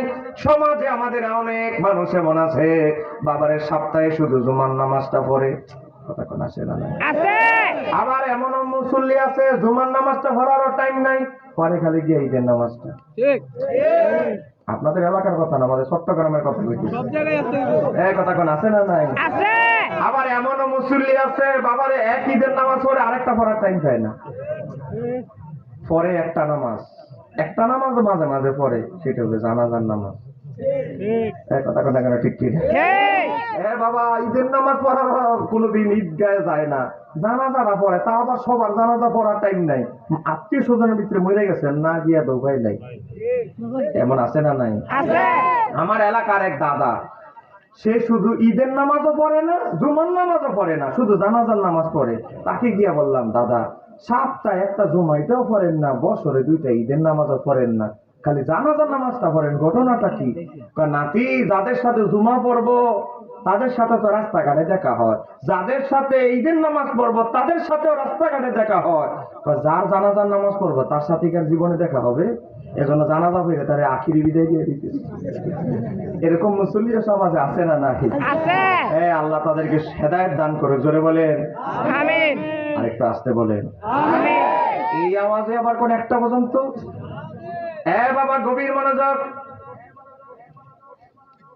বনি ইসরাইলের একজন ব্যক্তি 200 বছর পর্যন্ত কেউ কোনদিন সওয়াবের কাজ করতে দেখে নাই। এই ব্যক্তি যখন মারা গেল, মুসা কালিমুল্লাহ হযরত মুসা নবীর কাছে এসে একজন ব্যক্তি বলতে লাগলো, ও আল্লাহর নবী মুসা কালিমুল্লাহ, অমুক তো মারা গেছে, তো দাফন টাফন করাও, কবর দাও। কবর দিবে, এই বেচারা তুই জীবনে কোনোদিন সওয়াবের কাজ করতে কেউ দেখে নাই। তাহলে তো তাদের জন্য আলাদা বিধান আছে। বিধান, 2 জনে 2টা হাত ধরো, 2 জনে 2টা পা ধরো, ধইরা ময়লার মধ্যে চলে, 2 জনে 2 হাত, 2 জনে 2 পা ধইরা একেবারে ময়লা চলে গেছে, গোসল নাই, কাফন নাই, কিছু নাই। দেখেন আমার আল্লাহ মুসা আলাইহিস সালামের উপরে ওহী নাযিল করলেন, ফাওহাল্লাহু ইলা মুসা, আমি বাংলা হাদিস বলছি না আরবি। মুসা নবীর উপরে ওহী নাযিল করল, ও মুসা কালিমুল্লাহ, আমার একটা আশিকিন জাকিরিন বান্দাকে তোমার উম্মতেরা ময়লায় ডাস্টবিনে ফেলে দিয়েছে।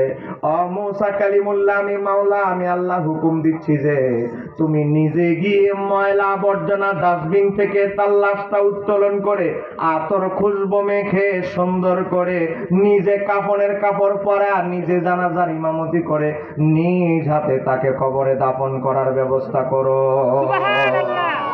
একটু ধরে বলে না সুবহানাল্লাহ। সুবহানাল্লাহ। নবীদের প্রতি যদি কোনো আদেশ আসে, প্রশ্ন করার কোনো সুযোগ নাই। নাই।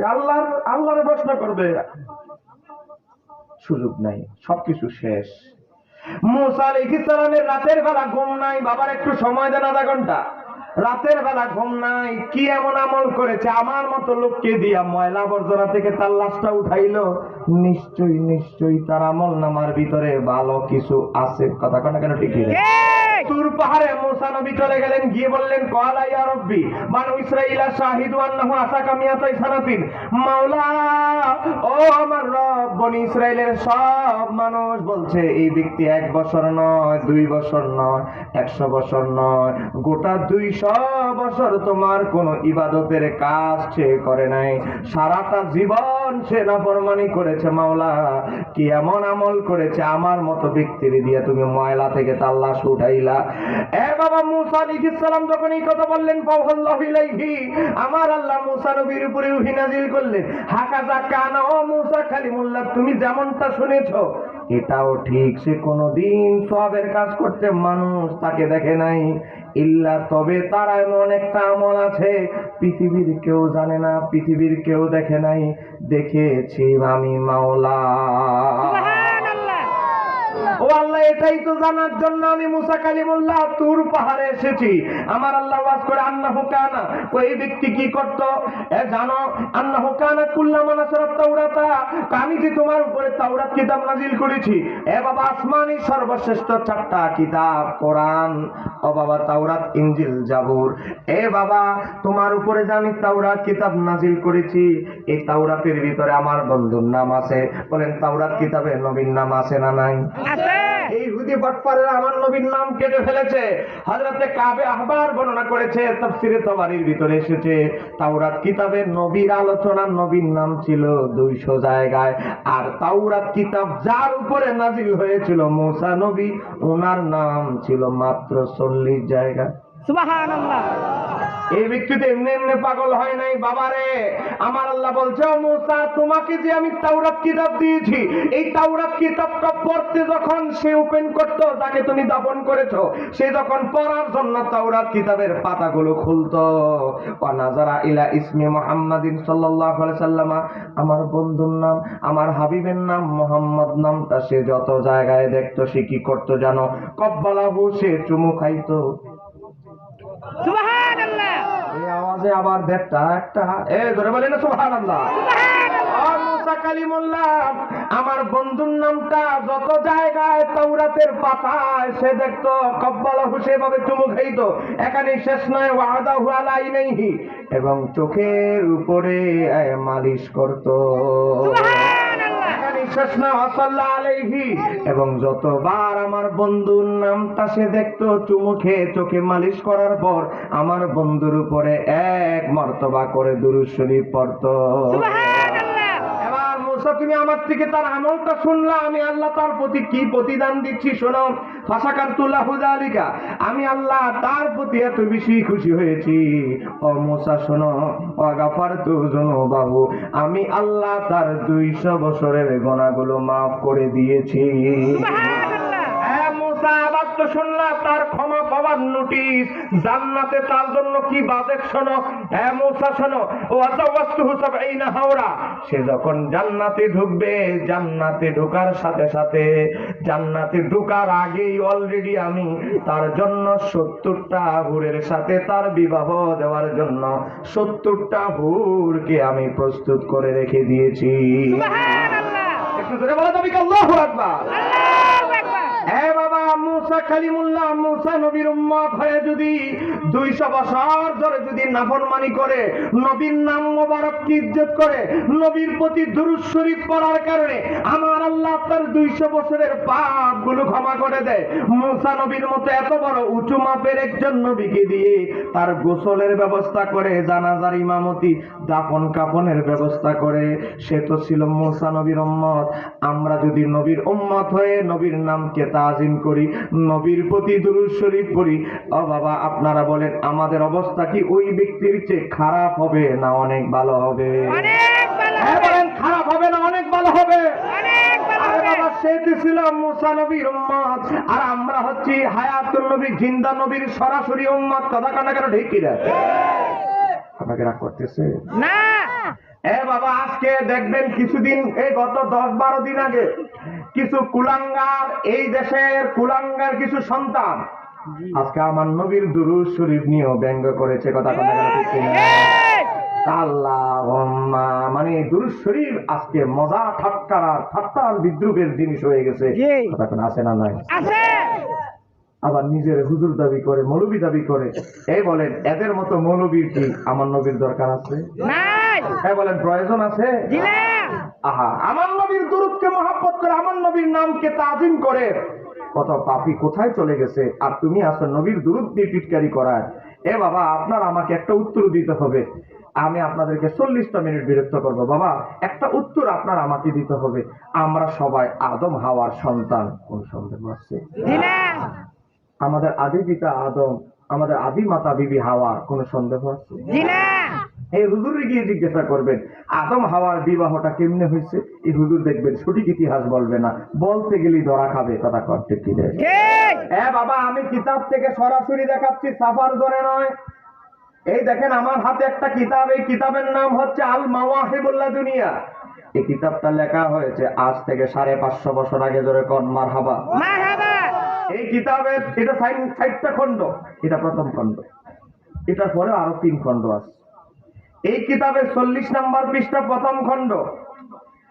বাবারে 40 নম্বর পৃষ্ঠার ভিতরে এসেছে আমার আল্লাহ যখন আদম আলাইহিস সালামকে জান্নাতে রাখলেন সৃষ্টি করার পর, আদম আলাইহিস সালাম পৃথিবীতে আসার আগে এক জায়গায় ছিলেন, সেটা হলো জান্নাত। বলেন সেটা কোথায়? জান্নাত। এই বাড়ি যাইতেছে গেলে চাটা দিতে হইব নাকি? আচ্ছা, 1 নাম্বার জান যান, 1 নাম্বার হইলো জানা, 2 নাম্বার হইলে তাড়াতাড়ি যান। বাবা গভীর মনোযোগ, মনোযোগ। আমি আর বেশি সময় নাই, একটু কষ্ট। আমার তো প্রতিদিন পাবেন না, আর এই আয়োজনটাও প্রতিদিন হবে না। কথা বলেন না কেন? ঠিক কিনা? ঠিক। বাবা গভীর ভাবে লক্ষ্য করেন, আদম নবীকে, আদম আলাইহিস সালামকে যখন আমার আল্লাহ জান্নাতে রাখলেন, ওনার একটা অপারেশন হবে। জোরে বলতে হবে, কি হবে? অপারেশন। অপারেশন করতে গেলে ডাক্তার কি করে? ইনজেকশন দিয়ে আমাদেরকে অবশ করে ফেলে। একটা সাধারণত একটা দাঁতের অপারেশন করতে গেলে হাতে একটা মারে, দাঁতের মারিতে মারে একটা। কথা বলেন কেন? ঠিক। এখন আদম আলাইহিস সালামের অপারেশন হবে, ওনার বাম পাজরের হাড় খুলে ওনার বিবিরে বানানো হবে। কত বড় অপারেশন! আদম আলাইহিস সালাম তো অচেতন হয়ে আছেন জান্নাতে পড়ে। ফেরেশতাদেরকে বলে তাড়াতাড়ি করো, আদমের বাম পাজরের হাড় খুলে ওনার স্ত্রী হাওয়াকে বানাও। বানানো হলো। আদম আলাইহিস সালাম অচেতন থেকে সচেতন হলেন।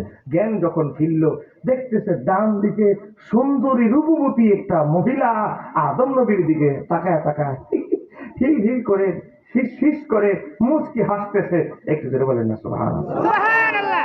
বাবা, আদম আলাইহিস সালাম কি করলেন? ওই মহিলাকে দেখে ধরতে গেলেন। ফেরেশতারা বলে হাত ছড়া, হাত ছড়া। আদম আলাইহিস সালাম বলে কেন হাত ছড়াবো কেন? আমি যদি তাকে ধরতে না পারি তো ধরতে পারবে কে? আপনিও ধরতে পারবেন, তবে আপনার স্ত্রী হিসেবে স্বীকৃতি লাভ করতে হবে। হালাল এখনো হয় নাই আপনার। আপনার স্ত্রী হিসেবে স্বীকৃতি লাভের জন্য ও আদম, আপনি আপনার এই মহিলার জন্য, উনি যদি আপনার জন্য হালাল হতে হয়, সবার আগে জরুরি হচ্ছে মহরানা আদায় করা। সুবহানাল্লাহ। আপনি মহারানা পরিশোধ করেন, তাহলে আপনি ধরতে পারবেন, থাকতে পারবেন, ঘুমাইতে পারবেন, বিভিন্ন জায়গায় ঘুরতে পারবেন। আদম আলাইহিস সালাম বলতে লাগলো, ফেরেশতারা, আমার আল্লাহ আমার সিনার ভিতরে যতটুকু এলেম দিয়েছে, আমি জানি মহারানা আদায় করতে হয়, টাকা পয়সা মুদ্রা স্বর্ণ অলংকার বস্তু দিয়ে লেনদেন করতে হয়। জান্নাতের ভিতরে তো মুদ্রা স্বর্ণ অলংকার টাকা পয়সা লেনদেন, মুদ্রা চলে না, দিনার চলে না, লেনদেন চলে না। ফেরেশতারা, আমি কি দিয়ে হাওয়ার মহারানা দিব? কি দিয়ে মহারানা পরিশোধ করবে জান্নাতের ভিতরে? ফেরেশতারা বলল, এই উত্তর আমাদের কাছে নাই, এর সমাধান আমাদের কাছে নাই। তবে আমাদেরকে বলা হয়েছে আদমকে বলে দিবে মহারানা পরিশোধ ছাড়া যেন হাওয়াকে স্পর্শ না করে। সুবহানাল্লাহ। আপনি আল্লাহকে জিজ্ঞাসা করেন, আল্লাহকে বলেন মহারানা কিভাবে পরিশোধ করতে হবে। আদম আলাইহিস সালাম 2টা হাত উত্তোলন করে বলেন, বাবা আমি কিতাব থেকে বলছি। ইয়া রব্বি, ফাকাল, আদম নবী বলতে লাগলো, ইয়া রব্বি, হে আমার রব, ও আমার প্রতিপালক, মাওলা রে, ও মাওলা, আমি কি দিয়ে হাওয়ার মহারানা আমি পরিশোধ করব? আমার আল্লাহ, ফাকাল, আমার আল্লাহ বললেন, ইয়া আদম, হে আদম, সাল্লি আলা হাবিবি, তুমি আমার বন্ধুর উপরে 20 মাররাতান 20 মর্তবা দুরূদ শরীফ আমার বন্ধুর উপরে পড়ো। আমার বন্ধুর উপরে যদি 20 মর্তবা দুরূদ শরীফ মহারানাকে উদ্দেশ্য করে পড়ো, তোমার জন্য হাওয়া হালাল হয়ে যাবে, তোমার স্ত্রী হিসেবে স্বীকৃতি লাভ করবে। সুবহানাল্লাহ। একটু জোরে বলা যাবে কি সুবহানাল্লাহ? সুবহানাল্লাহ। আদম আলাইহিস সালাম সেটাই করলেন।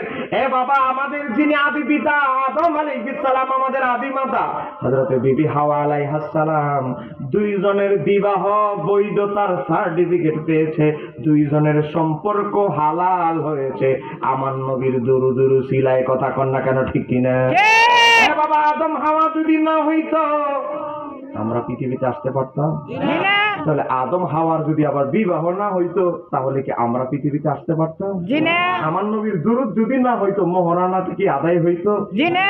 তাহলে সবকিছুর মূলে দেখা গেল আমার নবীর উসিলায়, নবীর দুরূদের উসিলায় আমরা পৃথিবীতে আসতে পেরেছি।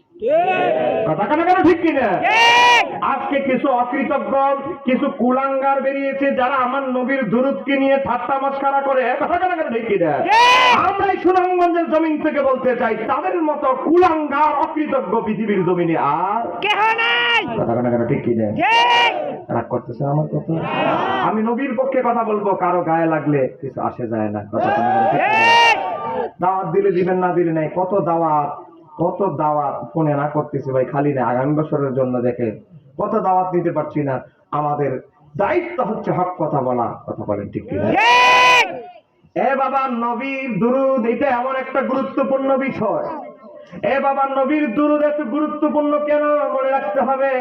আপনাদের কাছে আমি জানতে চাই, হাসরের ময়দানে আমরা নবীর কাছাকাছি থাকতে চাই কি চাই না? চাই। বলেন না, চাই কি চাই না? চাই। এ বাবা, আমার নবী বলে, উম্মত, হাসরের ময়দানে আমি নবীর কাছাকাছি, তোমার বর্ডার, ঠিকানা, বাড়িঘর, হাসরের ময়দানে সবচেয়ে কাছাকাছি হওয়ার একটা যন্ত্র, একটা পদ্ধতি আমি নবী বলে দিচ্ছি। তিরমিজি শরীফের হাদিস, হাদিস নাম্বার 484। এ বাবা, মিশকাত শরীফের 923 নম্বর হাদিস, হযরত আব্দুল্লাহ ইবনে মাসউদ থেকে বর্ণিত। আমার নবী বলে, আউলান নাসি বিয়াউমাল কিয়ামাতি, কিয়ামতের ময়দানে আমার নবী বলে, ওই উম্মত আমি নবীর সবচেয়ে কাছাকাছি তার অবস্থান হবে ওই উম্মতের। কোন উম্মতের? আমার নবী বলে, আকসারহুম আলাইয়া সালাতান, কই যে উম্মত আমি নবীকে মুহাব্বত করে বেশি বেশি দুরূদ পড়বে, হাসরের ময়দানেও আমি নবীর কাছাকাছি তার জায়গাটা হবে। সুবহানাল্লাহ। বলেন, আমরা নবীর কাছাকাছি থাকতে চাই কি চাই না? চাই। হাসরের ময়দানে নবীর নিকটে আমরা যেতে চাই কি চাই না? চাই। হাসরের ময়দানে নবীর শাফাত ছাড়া কোনো উপায় আছে? নাই। তাহলে দুরূদ শরীফ পড়ার দরকার আছে না নাই? আছে।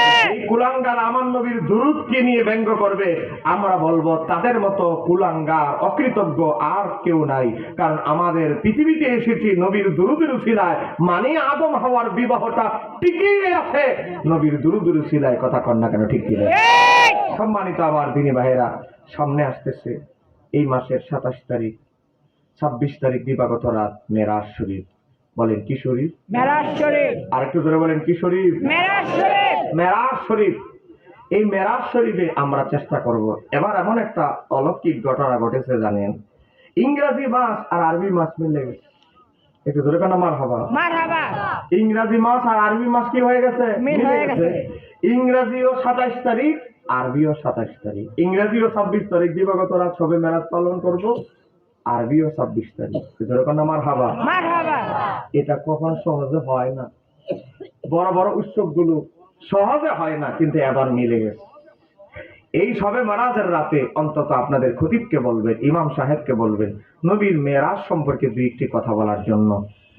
বাবা, আমি আপনাদেরকে সময় যেহেতু কম, আমার হাতে একেবারে সময় নেই, তারপর আমি দুই একটি কথা বলছি। এই কারণে আমার নবীর মেরাজের মাধ্যমে আমার আল্লাহ তার বন্ধুকে কতটুকু ভালোবাসেন সেটা প্রকাশ করেছেন সমস্ত আম্বিয়াই কেরামের কাছে। আরেকবার আমার আল্লাহ হাসরের ময়দানে প্রকাশ করবেন।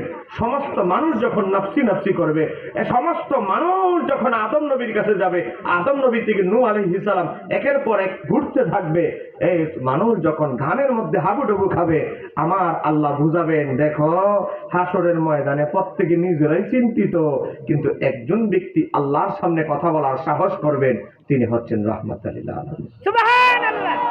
তখন আমার আল্লাহ মাকামে মাহমুদের সিংহাসনে বসায়া 1,24,000 নবীদেরকে দেখাবে, সমস্ত ফেরেশতাদেরকে দেখাবেন, শহীদদেরকে, সালেহিনদেরকে, নেককার বুজুর্গ ব্যক্তিদেরকে দেখাবেন। আমার আল্লাহ, ফেরেশতারা, নবীরা, সিদ্দিকিনরা, শহীদরা, দেখো আমি আল্লাহ আমার বন্ধুকে কতটুকু ভালোবাসি।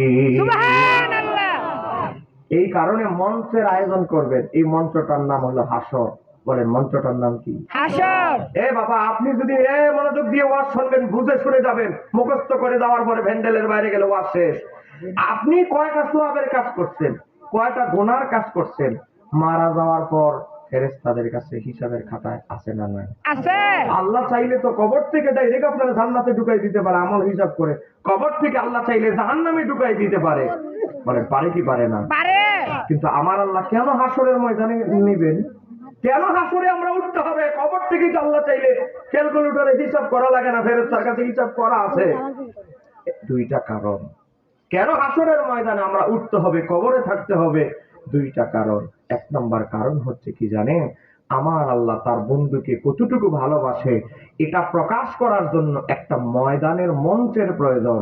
এ বাবা, পৃথিবীতে কেউ 100 বছর আগে আসছে, কেউ 2000 বছর পরে আসছে, কেউ আগে আসছে, কেউ পরে আসছে, সবাই তো আর দুনিয়া এক সময় আসে নাই। তো আমার আল্লাহ বলে সবাইকে এক সমানে উপস্থিত করব, এমন একটা জায়গা দরকার। ওই জায়গাটার নাম দিয়েছে আমার আল্লাহ হাসর। হাসরের ময়দান আমার আল্লাহ ডাইরেক্ট নবীর সম্মান তুলে ধরবে না, করবে কি? প্রথমে আমাদেরকে ঘামে নাকানি সুবানি খাওয়ায়া, আমাদেরকে বিভিন্ন স্টেশনে ঘুরায়া, যখন দেখবো আমরা কোনো উপায় নাই, নবীরাই তখন বলতে লাগলো, নফসি নফসি বলতে থাকবে, আমার আল্লাহ বলবে এখনই সময় আমার হাবিবের মাকাম কতটুকু এটা আমি আল্লাহ প্রকাশ করা। সুবহানাল্লাহ। এই জন্য কবরে যাওয়ার পর আমাদের হিসাবের খাতা বন্ধ হয় না। এ বাবা, আমাদের হিসাবের খাতা আমার আল্লাহ টানে না। হিসাবের খাতা এখনো ওপেন। আপনার বাপ দাদার পূর্বপুরুষের হিসাবের খাতা, আমলের খাতা এখন ওপেন। ও কেন জানেন? আমার নবী আল্লাহর দরবারে হাত তুলে বলে, মাওলা, আমার উম্মতের ভিতরে এমন একটা সার্ভিসের ব্যবস্থা করে দাও, সুযোগ সুবিধা দিয়ে দাও। সেটা কি? ও আমার হাবিব বলেন, সেটা হচ্ছে আমার জীবিত উম্মতেরা মৃত উম্মতের জন্য, আমার জীবিত উম্মতেরা মৃত উম্মতের জন্য দান সদকা যেন করতে পারে, টাকা পয়সা যেন সওয়াব তাদের রুহে বকশিশ করতে পারে, উমরার সওয়াব দিতে পারে, কুরবানির সওয়াব, বিভিন্ন কোরআন তেলাওয়াতের সওয়াব মৃত ব্যক্তিদের রুহে জমা যেন করতে পারে। এজন্য মাওলা, কিয়ামতের আগ পর্যন্ত আমার উম্মতের হাল খাতাটা তুমি খোলাই রাখো। সুবহানাল্লাহ। এরপরে আমার নবী বললেন, উম্মত, সহিহ মুসলিম 1631 নম্বর হাদিস, আমার নবী বলে, উম্মত, তুমি মারা যাওয়ার পর, আমার উম্মত মারা যাওয়ার পর সব আমলের দরজা বন্ধ হয়ে যাবে ইল্লা মিন সালাসাতিন, তিনটা ব্যতীত। এক নম্বর হলো সদকায়ে জারিয়া, দুই নম্বরে হলো উপকারী আলেম, তিন নম্বর হলো ওয়ালাদিন সালেহ, নেককার সন্তান। তার কাজটা হবে কি? ইয়াদউ লাহু, সে মারা যাওয়ার পর বাবার জন্য, মায়ের জন্য দোয়া করবে, দান সদকা করবে। কথা কন না কেন, ঠিক কিনা? হ্যাঁ বাবা, আপনার সন্তান যদি দান সৎকার বিরোধী হয়, আপনার সন্তান যদি জানাজার পর দোয়ার বিরোধী হয়, আপনার সন্তান যদি দাফনের পর দোয়া বিরোধী হয়, আপনার সন্তান যদি কবর জিয়ারত বিরোধী হয়, তাহলে মরে যাওয়ার পর দোয়া পাওয়ার সম্ভাবনা আসেনি? কথা কোন আছে? নাই। 1% নাই। মরে যাওয়ার পর এই যে কলা গাছটা বড় করলেন, 28 বছর পড়ালেখা করাইলেন, এইটা কলা গাছ ছাড়া আর কিছুই নয়। তার আকীদা যদি ডব্লিউ মার্কা হয়, হে বলে রিজা বেদা, চলে 60 দিনে বেদা, বল 40 বেদা, জানাজার পর দোয়া বেদা, এর মুখ দিয়ে শুধু বেদাত প্রোডাকশন বের হবে। এ বাবা, আজকে চতুর্দিকে শুধু বেদাত শোনা যায়। এ দেখেন, এক বেদাতি হুজুরের বইয়ের নাম কিন্তু অনেক সুন্দর। বইয়ের নাম রাসূল সাল্লাল্লাহু আলাইহি সাল্লামের সালাম। লেখক আব্দুর রাজ্জাক বিন ইউসুফ, যুবকরা নাম দিছে কাজ্জাব বিন ইউসুফ। কথা কোন কথা ঠিক কি দেখেন? জানি না এই গ্রুপের কেউ যদি থাকেন, আল্লাহর রাস্তায় আমার মাফ করবেন। এ বাবা দেখেন, উনাদের এই আলে হাদিসদের বড় হুজুর, তিনি তার বইয়ের 315 নম্বর পৃষ্ঠায় লিখেছে, দাফনের পরে হাত তুলে মোনাজাত করা যাবে না। আরেকটু আসতে কোন, নাউযুবিল্লাহ। আরেকটু জোরে বলেন না। নাউযুবিল্লাহ। এতদিন বলছে জানাজার পরে দোয়া বেদাত, এখন কয় দাফনের পরেও দোয়া বেদাত। তো করলে কি হবে? শরীয়তে তার কোনো ভিত্তি নাই। তো কি বাফের দিনের হাতে শরীয়ত, দাফনের পরে দোয়া করা এটারও বলে কোনো ভিত্তি নাই। একটু জোরে কোন নাউযুবিল্লাহ। নাউযুবিল্লাহ। আপনারা বলেন, এখানে অনেক মুরব্বী আছে, যে আমার পাশে মুরব্বী, এখানে অনেক দাড়ি পাকা মুরব্বী আছে, যাদের বয়স 65-70 বছর। আপনারা চাচারা, আপনারা একটু বলেন তো, আপনাদের বাবারে দেখছেন, দাদারে দেখছেন ছোট কালে, তারা লাশ দাফনের পর মুরব্বীরা বলেন দোয়া করতো কি করতো না? আর এরা বলে এটা বলে আমরা নতুন চালু করছি। আরে বাবা, পুরান রে বানায় নতুন রে বানায় পুরান। কথা কোন একটা ঠিক কিনা? বাটপারি, তোমরা তো নতুন আবিষ্কার করেছ, আমরা পুরানটা নিয়ে আছি। আজকে কি একটা অবস্থা চলছে বাবা, আপনি অবাক হয়ে যাবেন। আজকে আপনি লাশ দাফনের উপরে দোয়া করবেন, তো তারপরে বলে বেদাত। কি একটা অবস্থা! এখানে শেষ নয়, লাশ দাফনের পরে দোয়া তো করবেন বেদাত বলে, তো তারপরে আপনি আপনার বাবা মার কবরের কাছে গিয়ে সূরা ফাতিহা, ইখলাস, কিছু সূরা তেলাওয়াত করে দুরূদ শরীফ পড়ে দোয়া করবেন। কি বলে, কবরস্থানে গিয়ে সূরা ইয়াসিন বা কোরআন তেলাওয়াত করে দোয়া করা যাবে না। বলেন করলে কি হবে? লিখতেছে তার সম্পূর্ণরূপে বেদাত। কেউ যদি কারো মা বাবার কবরের কাছে গিয়ে কোরআন তেলাওয়াত করে দোয়া করে, ওইটা 75% বেদাত না, এটা 90% বেদাত না, ওইটা হচ্ছে 100% সম্পূর্ণরূপে বেদাত। জোরে কোন নাউজুবিল্লাহ। আজকে আপনার মা বাবার কবরে গিয়ে সূরা ফাতিহা ক্লাস করে দোয়া করবেন, আর আপনার সন্তান যদি এই অ্যান্টিবায়োটিক গ্রহণ করে, অ্যান্টিবায়োটিক খায়, তাহলে বলেন মরে যাওয়ার পরে, জানাজার পরে তো দূরের কথা, বছরে একবার দোয়া পাওয়ার সম্ভাবনা নাই। কথা কেন কেন ঠিক কিনা? 100%-এর মধ্যে 1% দোয়া তো সে করবে না, আরো যুবকদেরকে ধ্বংস করবে, বলবে এটা কি কাজ করা, বেদা, ঠিক আছে বন্ধ করি গুলো করিস না। কথা কেন কেন ঠিক কিনে? এ বাবা, আমার কাজ হচ্ছে হক পথ দেখাইয়ে দেওয়া, আমার কাজ হচ্ছে হক কথা বলা। পছন্দ হতে পারে, আপনার না হতে পারে, হাদিয়া দিলে দিবেন, না দিলে নাই, কিন্তু আমাকে হক কথা জীবনে দেহের ভিতরে প্রাণ থাকতে, শ্বাস নালী থাকতে আমি হক কথা বলবোই বলবো। কথা কন ঠিক কিনা? এ বাবা দেখেন, আমার নবীর একজন সাহাবী, তার নাম হচ্ছে হযরত ওসমান রাদিয়াল্লাহু তাআলা আনহু। বলেন ওনার নাম কি আপনারা শুনছেন? জি। হযরত ওসমান ইসলামের তৃতীয় খলিফা। হযরত ওসমান রাদিয়াল্লাহু তাআলা বর্ণনা করে আবু দাউদ 3221, মুসনাদে বাজ্জার 445 নম্বর হাদিস। এ বাবা, আহলে হাদিসদের বড় হুজুর আলবানী পর্যন্ত বলেছে হাদিসটা তার সহিহুল জামি 4760 নম্বর হাদিস, হাদিসটা সহিহ। আমি মাত্র 20 মিনিট সময় নিচ্ছি। এ বলেন 20 মিনিট আছেন তো? আছে। এখন বাজে 12টা, আমরা 12:20-এ যাব। মোনাজাত মিলাই দিলে 12:30। বলেন আরো 20 মিনিট কি আছেন? কে কে চলে যাবেন? হাত তুলে দেখাই দেন। চিন্তা করছেন, 3বারের বেলাও দেখি এই কোম্পানির লোকের অভাব নাই। এরে আমার খাদেম সব করে এই 3 জনের 2 কাপ করে চা খাওয়া, আর এদিকে মনে একজন উঠেছে এনারা যে 1 কাপ। মুরব্বী কই আবার মুশকিল লাগাইও না। বাবা গভীর মনোযোগ, এটা মহব্বত। জি।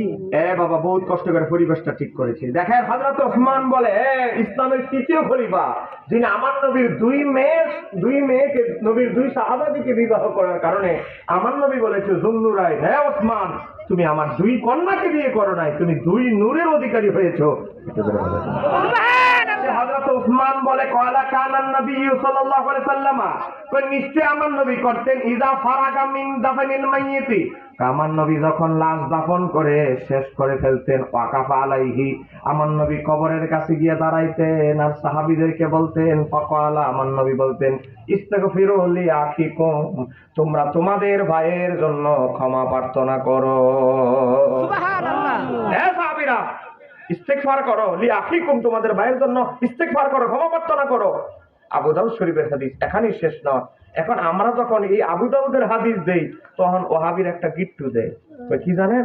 ঠিক আছে দোয়া করা যাবে, তবে একাকী করা যাবে, সবাই মিল্লা করা যাবে না, সম্মিলিত করা যাবে না। এটা ধরে কোন নাউজুবিল্লাহ। বুঝেন না, শয়তানের যুক্তি গিয়া শেষ হয়, একটা শেষ হলে আরেকটা শুরু করে। কথা কথা কেন ঠিক কিনা? এখন আমার কুযুক্তি না, একা একা করা যাবে, সবাই মিল্লা একসাথে করা যাবে না, একজন বলবে আর সবাই আমিন আমিন বলবে, জামাতবদ্ধ ভাবে করা যাবে না। আচ্ছা, জামাতবদ্ধ ভাবে নবীর সাহাবীরা করেছে কিনা এবার আপনাদেরকে দলিল দিচ্ছি। নবীর একজন সাহাবী মারা গেল, তার নাম হচ্ছে হযরতে তালহা ইবনে বারা। আমার নবী তার একটা কাপড়ের জন্য নবীর একটা জুব্বা মোবারক দিলেন। নবী নিজে জানাজার ইমামতি করলেন, নবী নিজে নিজ হাতে তাকে কবরে দাফনের ব্যবস্থা করলেন। সুবহানাল্লাহ। এখন আপনারা বলেন, ওই সাহাবীর আর কোনো টেনশন আছে? জি না। যার শরীরে আমার নবীর জুব্বা মোবারক লেগে আছে, যার ব্যাপারে একটু পরে প্রশ্ন করবে, ফায়াকুলান মা কুনতা তাকুল হাযা রাজুল, নবীর নিয়ে প্রশ্ন করবে, সে নবী যারে নামাই দিছে কবরে, তার আর কোনো টেনশন পেরেশানি আছে? জি না। এবার 20টা মিনিট বসেন, কষ্ট যেহেতু করছে নেই, এত দূর থেকে চিটাং এর বক্তা দাওয়াত দিচ্ছেন, একটু 20টা মিনিট বসে। বাবা, আমার নবী কি করলেন? দাফন কাফন শেষ। এরপর আমার নবী কি করলেন? ফাজা হাত্তা ওয়াকাফা আলা কবরিহি। জি দেখেন, মনোযোগ দিয়ে শোনেন। মুরব্বী মানুষ এতক্ষণ বসছে, এটাই তো বড় শুক্রিয়া। তা আবার শীতকাল।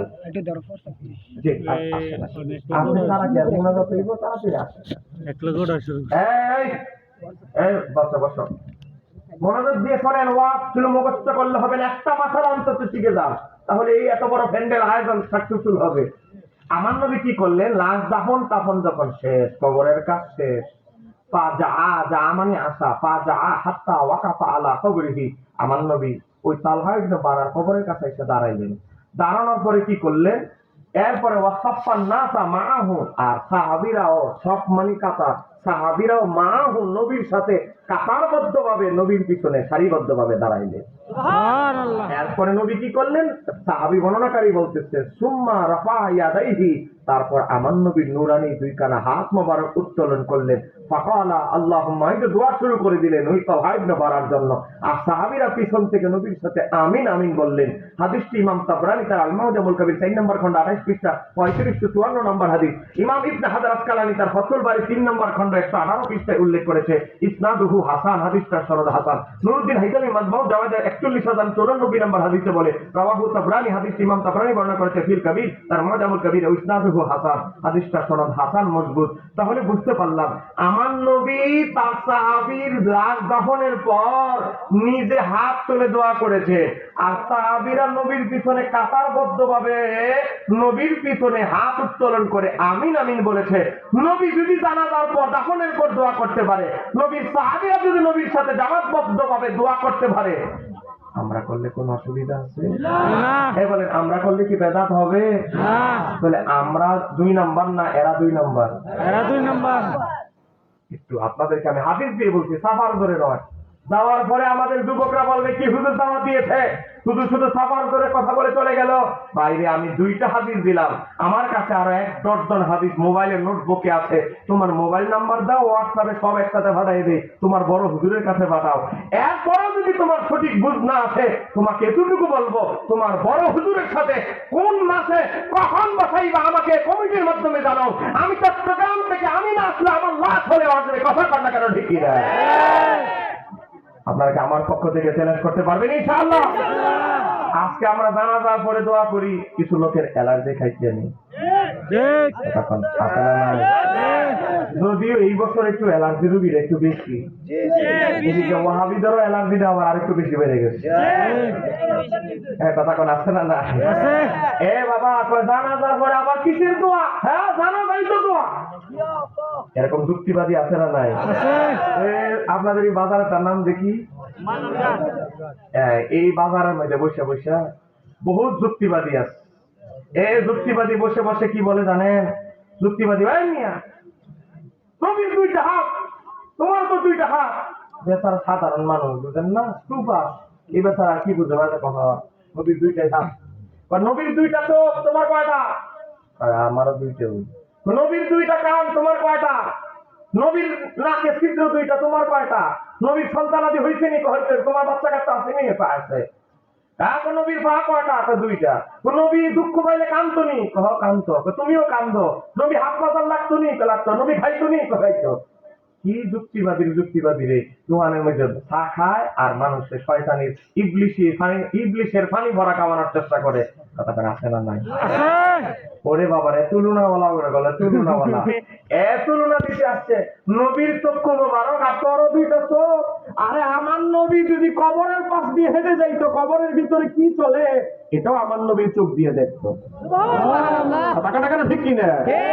বুখারী হাদিস আব্দুল্লাহ ইবনে আব্বাস থেকে বর্ণিত দলিল দিয়ে যাচ্ছে, এটা আমার ধরে নয়। আরে বাবা, আমার নবী একবার ইকামত শেষ হওয়ার পর সাহাবীদের চেহারার দিকে, আমার নবীর চেহারা আনোয়ার সাহাবীদের দিকে ফিরাইলেন। নাসাই শরীফের 1363 নম্বর হাদিস। আমার নবী বলে, সাহাবীরা তোমরা মনে করো আমি খালি সামনে ইমামতি করতেছি, সামনেই দেখি। আমি নবী যেমনি ভাবে সামনে দেখি, তদ্রূপ পিছনেও দেখি। সুবহানাল্লাহ। বাবা, আমরা যে সামনে হাঁটলে পিছনে কি হয় আমরা কি দেখি? জি না। নবীর চোখের সাথে কি আমাদের চোখের তুলনা চলবে? জি না। বাবা গভীর ভাবে লক্ষ্য করেন, কাছে কার সাথে কিসের তুলনা দিতে এসেছ? প্রশ্ন না? আচ্ছা ঠিক আছে, প্রশ্নের জবাব দিব। আমি আর 8 মিনিট ওয়াজ করে প্রশ্নের জবাবে যাব। আরে কি তা কমে আমার আবার যাইতে হবে। একটা হুজুর একটা এই যে ভাঙ্গা রাস্তা 2 ঘন্টা লাগে খালি ইয়াদ দিতে হই। হুজুর আজ্ঞা দিয়ে উনি আরে বাপ রে বাপ, আমার 13 লিটার তেল ভরাইছি, যে জায়গার নাম কি বিরার রাস্তাতে 13 লিটার তেল ভরছি, আর আগে দেখি শেষ। ভাঙা রাস্তায় তো ডাবল খায়, বুঝলেন না? গ্যাস তো মনে করেন রাস্তাতে ঢুকার আগেই শেষ। তো এই অবস্থা। আবার এই যে কোন ভাইয়ের দিয়ে জানি আবার 11 লিটার তেল আনাইছি, তো বাইরে আমার অন্তত মূল রাস্তা জল লাগবে। এ অনেক খরচ, আসলে এই দূরে আসা আমাদের অনেক খরচ। কিন্তু আমি এই মাহফিলটা এসেছি এই সাইডে, আমি কখনো আসি নাই সে মহাব্বতে। একটু ধরে কোন মারহাবা। মারহাবা। আপনার কি কষ্ট পাইছেন নাকি? জি না। কষ্ট যেহেতু আইসি যেহেতু কষ্ট একটু দিয়ে এলাই, কথা কোন কেন ঠিক কিনা? এ বাবা গভীর ভাবে লক্ষ্য করেন, এই যুক্তিবাদী আপনাদের বাজারের দোকানে বসে বসে মদ একটা টুপি পইরা যুক্তির আবিষ্কার করতেছে। ইবলিস তো এর মাথার মধ্যে বসা, কথা বুঝেন না? হ্যাঁ বুঝে বেটা, তোর তো 5টা আঙ্গুল, নবীর তো 5টা। কিন্তু এই বেচারা সরল মানুষ চুপ পর্যন্ত করছি, বেচারা তো যদি উত্তরটা লগে লগে দিত, যদি বলতো এ বেটা তোর 5 আঙ্গুল, নবীরও 5 আঙ্গুল, নবীর আঙ্গুল মোবারকের ইশারা চাপ 2 টুকরা হয়, আর তোর আঙ্গুলের ইশারায় মশাটাও লড়ে না। কয়েল লাগার লাগে, কয়লা খাওয়ায় না মশারি টাঙ্গায়, কথা কেন ঠিক কিনা? মশারি যদি আমার ছিদ্র থাকে, আবার কয়েলও লাগায় মশারিও লাগায়। তোমার খাওয়ার এত, তোমার 5 আঙ্গুল, নবীর আঙ্গুল, এই বাপরে বাপ, তুলুনাওয়ালার ঘরে তুলুনাওয়ালা, নবীর আঙ্গুলের শিরায় চাপ 2 টুকরা হয়, আর এর আঙ্গুলের কোনো পাওয়ার আছে? কথা কেন ঠিক কিনা? হে বাবা, তুমিও না তোমার 2 ঠ্যাং, আর আমার নবীর 2 পা মোবারক। আরে বাবা, হযরত আনাস ইবনে মালিক বলে, শামাইল তিরমিজির হাদিস, আমার নবী যখন পাথরের উপরে পা রাখতেন, ওই পাথরটা নবীর সম্মানে ফোমের মতো নরম হয়ে যেত। সুবহানাল্লাহ। হে বাবা, তোমার চুল, হারে কত চুল ছিল না, কেটে হালাই দিয়ে আইলাম, কথা কেন? চুল কি আর আমরা গাঁটটি বান্ধা বাড়িতে আনি? আরে কতজনে আপনার আমার চুলে ফাড়ায়, হিসা দিয়া ঝাড়ু দিয়া ফালায় দেয়। কিন্তু আমার নবীর যখন চুল মোবারক কাটা হতো, সাহাবীরা উৎপেতে থাকতো, হা করে থাকতো। শুধু আমার নবীর কেউ একটা চুল মোবারক পাইলে নিজের ধন্য মনে করতো, কেউ 2টা চুল মোবারক পাইলে নিজের ধন্য মনে করতো। তোমারও চুল আর আমার নবীরও চুল মোবারক, বলে তুলনা কি চলবে? আরে তুলনা দেওয়াওয়ালা, দেওয়াওয়ালা। এ বাবা, নবী খায়, তুমি তো খাওয়া লাগে মিয়া, তোর পার্থক্যটা কি? কয় কি সুন্দর প্রযুক্তি দিল, দেখে ইবলিস তো মাথার মধ্যে বসা, নবীও খায় তুমিও খাও। আচ্ছা, খাবার যুক্তি দিছো। আচ্ছা, আমরা খাবার খাইলে 3টা রিয়াকশন হয়, বলেন কয়টা? আমরা খাবার পর 3টা জিনিস দেখা যায়। 1 নাম্বার, শরীর থেকে কি বের হয়? ঘাম বের হয়, বলেন না? কি বের হয়? ঘাম। আপনাদের এলাকার লোকরা কি ঘামেন না নাকি? জি, ঘামে। ঘাম বের হয়। আমরা যে খাবার খাই, 1 নাম্বার অ্যাকশন হলো ঘাম। আমাদের ঘামে হারে কিছুদিন আগে গরমকালটা মাত্র গেছে, 2-3 বার ঘামতে শেষ, বউকে খাটাসের মতো গন্ধ আসতেছে, ঘামের গন্ধ, তাড়াতাড়ি গেঞ্জি ফেল দাও। এত প্রিয়তমা বিবি, হ্যাঁ, ও ঘামের গন্ধ সহ্য করতে পারে না। আর আমার নবীর ঘাম মোবারক যখন বের হতো, নবীর সাহাবী হযরতে আনাস বলে, নবীর ঘাম মোবারক থেকে মেশকাম্বরের ঘ্রাণ বের হতো। সুবহানাল্লাহ। আপনি আমি খাবার খাইলে দুর্গন্ধযুক্ত বজ্র ঘাম হিসেবে বের হয়, আর আমার নবীর ঘাম মোবারক সাহাবীরা নিত। আমার নবী যখন দুপুর বেলা ঘুমায় থাকতো, সাহাবীরা কি করতো জানেন? এই আমার নবীর ঘাম মোবারক গুলো এভাবে তারা শিশির মধ্যে ভরতো, ভরার পর এই ঘাম মোবারক গুলো তারা কি করতো? তাদের সুগন্ধির সাথে মিশাইতো। এই কারণে তাদের সুগন্ধির পাওয়ারটা একটু দুর্বল। নবীর ঘাম মোবারক তাদের সুগন্ধির সাথে মিশ্রণ করতে দেরি, নবীর ঘাম মোবারকের বরকতে তাদের সুগন্ধির মাঝে পাওয়ার বেড়ে যেত। সুবহানাল্লাহ। হ্যাঁ বাবা, তোমার ঘামের গন্ধ তোমার বউ সহ্য করতে পারে না, নবীর সাথে কি তুলনা চলে? জি না। বাবা, আমরা খাবার খাওয়ার পর 2 নাম্বার একটা অ্যাকশন দেখা যায়, এটা হলো পেশাব। নিজের পেশাবের গন্ধে নিজে 2 বদনা পানি ঢালে। সত্য না মিথ্যা? নবীর লগে তুলনা দিতা, তোমার পেশাবের দুর্গন্ধে তুমি 2 বদনা পানি ঢালো, আর আমার নবীর পেশাব মোবারক একজন মহিলা সাহাবী আর একজন পুরুষ সাহাবী খেয়ে ফেলেছিল তৃষ্ণার জ্বালায়। বাবা, আমার নবী মহিলা সাহাবিয়াকে বলেছিল, তোমার জন্য জাহান্নামের আগুন, তোমার শরীরকে স্পর্শ করা জাহান্নামের আগুনের জন্য হারাম। সুবহানাল্লাহ। তোমার শরীরে কখনো জাহান্নামের আগুন স্পর্শ করবে না। আর আরেকজনকে বলেছিল, মৃত্যু পর্যন্ত তোমাকে কোনো রোগ স্পর্শ করবে না। সুবহানাল্লাহ। তো তোমার পেশাবের দুর্গন্ধে তুমি টিকতে পারো না, 2 বদনা পানি ঢালো। আর আমার নবীর পেশাব মোবারক থেকে মেশকাম্বরের গান শরবতের চাইতে আরো মিষ্টি ছিল। সুবহানাল্লাহ। নাম্বার 3, আমরা খাবার খাওয়ার পর 3 নাম্বার একটা অ্যাকশন হয়, এটা হলো পায়খানা। বলেন এটা কি? পায়খানা। পায়খানা থেকে কি সুগন্ধি বের হয়? জি না। আপনাদের এলাকায় কোন ওয়াহাবি হুজুর আছে যার পায়খানা থেকে সুগন্ধি বের হয়? জি না। সুন্নি চাইতে ওয়াহাবির পায়খানা থেকে একটু গন্ধ একটু বেশি। আপনি আর কিছু কইেন না, তাহলে কেউ দেখছেন হুজুর দাওয়াত দিয়ে কি শুরু করছে। বাবা খাবার খাওয়ার পর পায়খানাতে গিয়ে হুজুর 3 বদনা পানি ঢালে, 4 বদনা পানি ঢালে। আবার মাদ্রাসা সাইনবোর্ড লাগাই দিছে, পায়খানায় গিয়ে পানি বেশি বেশি খরচ করুন। কথা বলেন না কেন, ঠিক কিনা? বাবা আমি কিতাব থেকে বলছি, ইমাম সুয়ুতী এই আল খাসায়েতুল কুবরা কিতাবে নকল করেছে। নবীর বিবি মায়েশা সিদ্দিকা রাদিয়াল্লাহু তাআলা আনহা বলে, নবীর পেশাব মোবারক কেমন দেখলাম, নবীর ঘাম মোবারক কেমন দেখলাম, নবীর পায়খানা মোবারকটা কেমন, এটা দেখার সুযোগ আমার আয়েশার হয় নাই। নবীর বিবি মায়েশা সিদ্দিকা একটা কর্নারে দাঁড়ায় রইলেন, নবী হাজত শেষ করে আসলেন। মায়েশা সিদ্দিকা গেলেন, গিয়ে দেখেন নবী যেই জায়গায় হাজত সেরেছেন ওই জায়গায় কোনো পায়খানা মোবারকের কোনো চিহ্ন না। জমিনটা 2টা ফাটল হয়ে আছে, জমিনটা নবীর পায়খানা মোবারক বক্ষণ করে ফেলেছে। ওরে বাবা, নবীর পায়খানা মোবারক যে বক্ষণ করেছে, জমিন যে ফেটে গিয়েছে। মায়েশা সিদ্দিকা বলে, আমি ওই ফাটা জায়গার কাছে দাঁড়ায় দেখি ওই ফাটা জায়গা থেকে মেশকাম্বরের গান বের হচ্ছে। সুবহানাল্লাহ। চলে বলেন, আমরাও খাবার খাই, নবীও খাবার গ্রহণ করতেন। নবী খাবার খাইলে নবীর জিসিম মোবারকে ঢুকলে নূর হয়ে বের হতো, বরকত হয়ে বের হতো, সুগন্ধি হয়ে বের হতো। আর আমি আপনি খাবার খাইলে ঘাম দুর্গন্ধ বের হয়, পেশাব নাপাক হয়ে দুর্গন্ধ হয়ে বের হয়, পায়খানা নাপাক দুর্গন্ধ হয়ে বের হয়। ঠিক কাজে বলতে হবে, ঠিক কিনা? নবীর সাথে কি আমাদের তুলনা চলবে? জি না। হ্যাঁ, তোরা বলেন না কেন চলবে? জি না। বাটফারি ব্যবসা লোয়ার আর জায়গা হয় না, কতক্ষণ আছে না নাই? আছে। কারণ তোমারও বাচ্চা কাচ্চা হয়, নবীরও তো বাচ্চা কাচ্চা হয়েছে। আরে বাবারে কি যুক্তিওয়ালা। তোমার বাচ্চা হইলো শুধু বাচ্চা, আর আমার নবীর 2 মেয়েকে বিয়ে করেছে হযরত ওসমান জুন্নুরাই, উপাধি দিয়েছে আমার নবী, ওসমান তুমি আমার 2 কন্যাকে বিয়ে করো নাই, তুমি 2 নূরের অধিকারী হয়েছো। সুবহানাল্লাহ। নবীর মেয়েরাও নূর। সুবহানাল্লাহ। এই ওয়াহাবি হুজুরের মেয়েরে নূর বলার কোনো সুযোগ আছে? জি না। নূর বানুরা হোক আর যত নূর লেখো, নামে নূর বানু লেখলে কোনো কাম হবে না রে বাবা। তোমার মেয়ে কখনো নূর হবে না। কথা কন্যা কেন, ঠিক কিনা? এখন এই কুযুক্তি গুলো দেয় আপনারা দেখেন। আজকে এদের চেয়ে আজকে ওই যুগের আমার নবীর যুগের একেবারে শিক্ষিত ছিল না সাধারণ আপামর জনতা, তাদের আকীদা কত ভালো ছিল। আমি একটা ঘটনা বলছি, 16 বেজে গেছে, সময়টা বড় কম। বাবা দেখেন, হামাদান একটা শহর, ইরান শহরের একটা জায়গার নাম হচ্ছে হামাদান। বলেন জায়গার নাম কি? হামাদান। এই হামাদান শহরে একজন মহিলা, তার বয়স হচ্ছে 97 বছর। বলেন বয়স কত? 97। বলেন না বয়স কত? 97। এই হাদিসটা বলে আমার আলোচনা শেষ করছি। বয়স 97 বছর বয়স। বিদায় হজের সময় এসে গেছে, নবীর হজ করবেন, মদিনায় থেকে মক্কায় আসবেন। মনোযোগ, শেষ করে দিচ্ছে বাবা, 5টা মিনিট।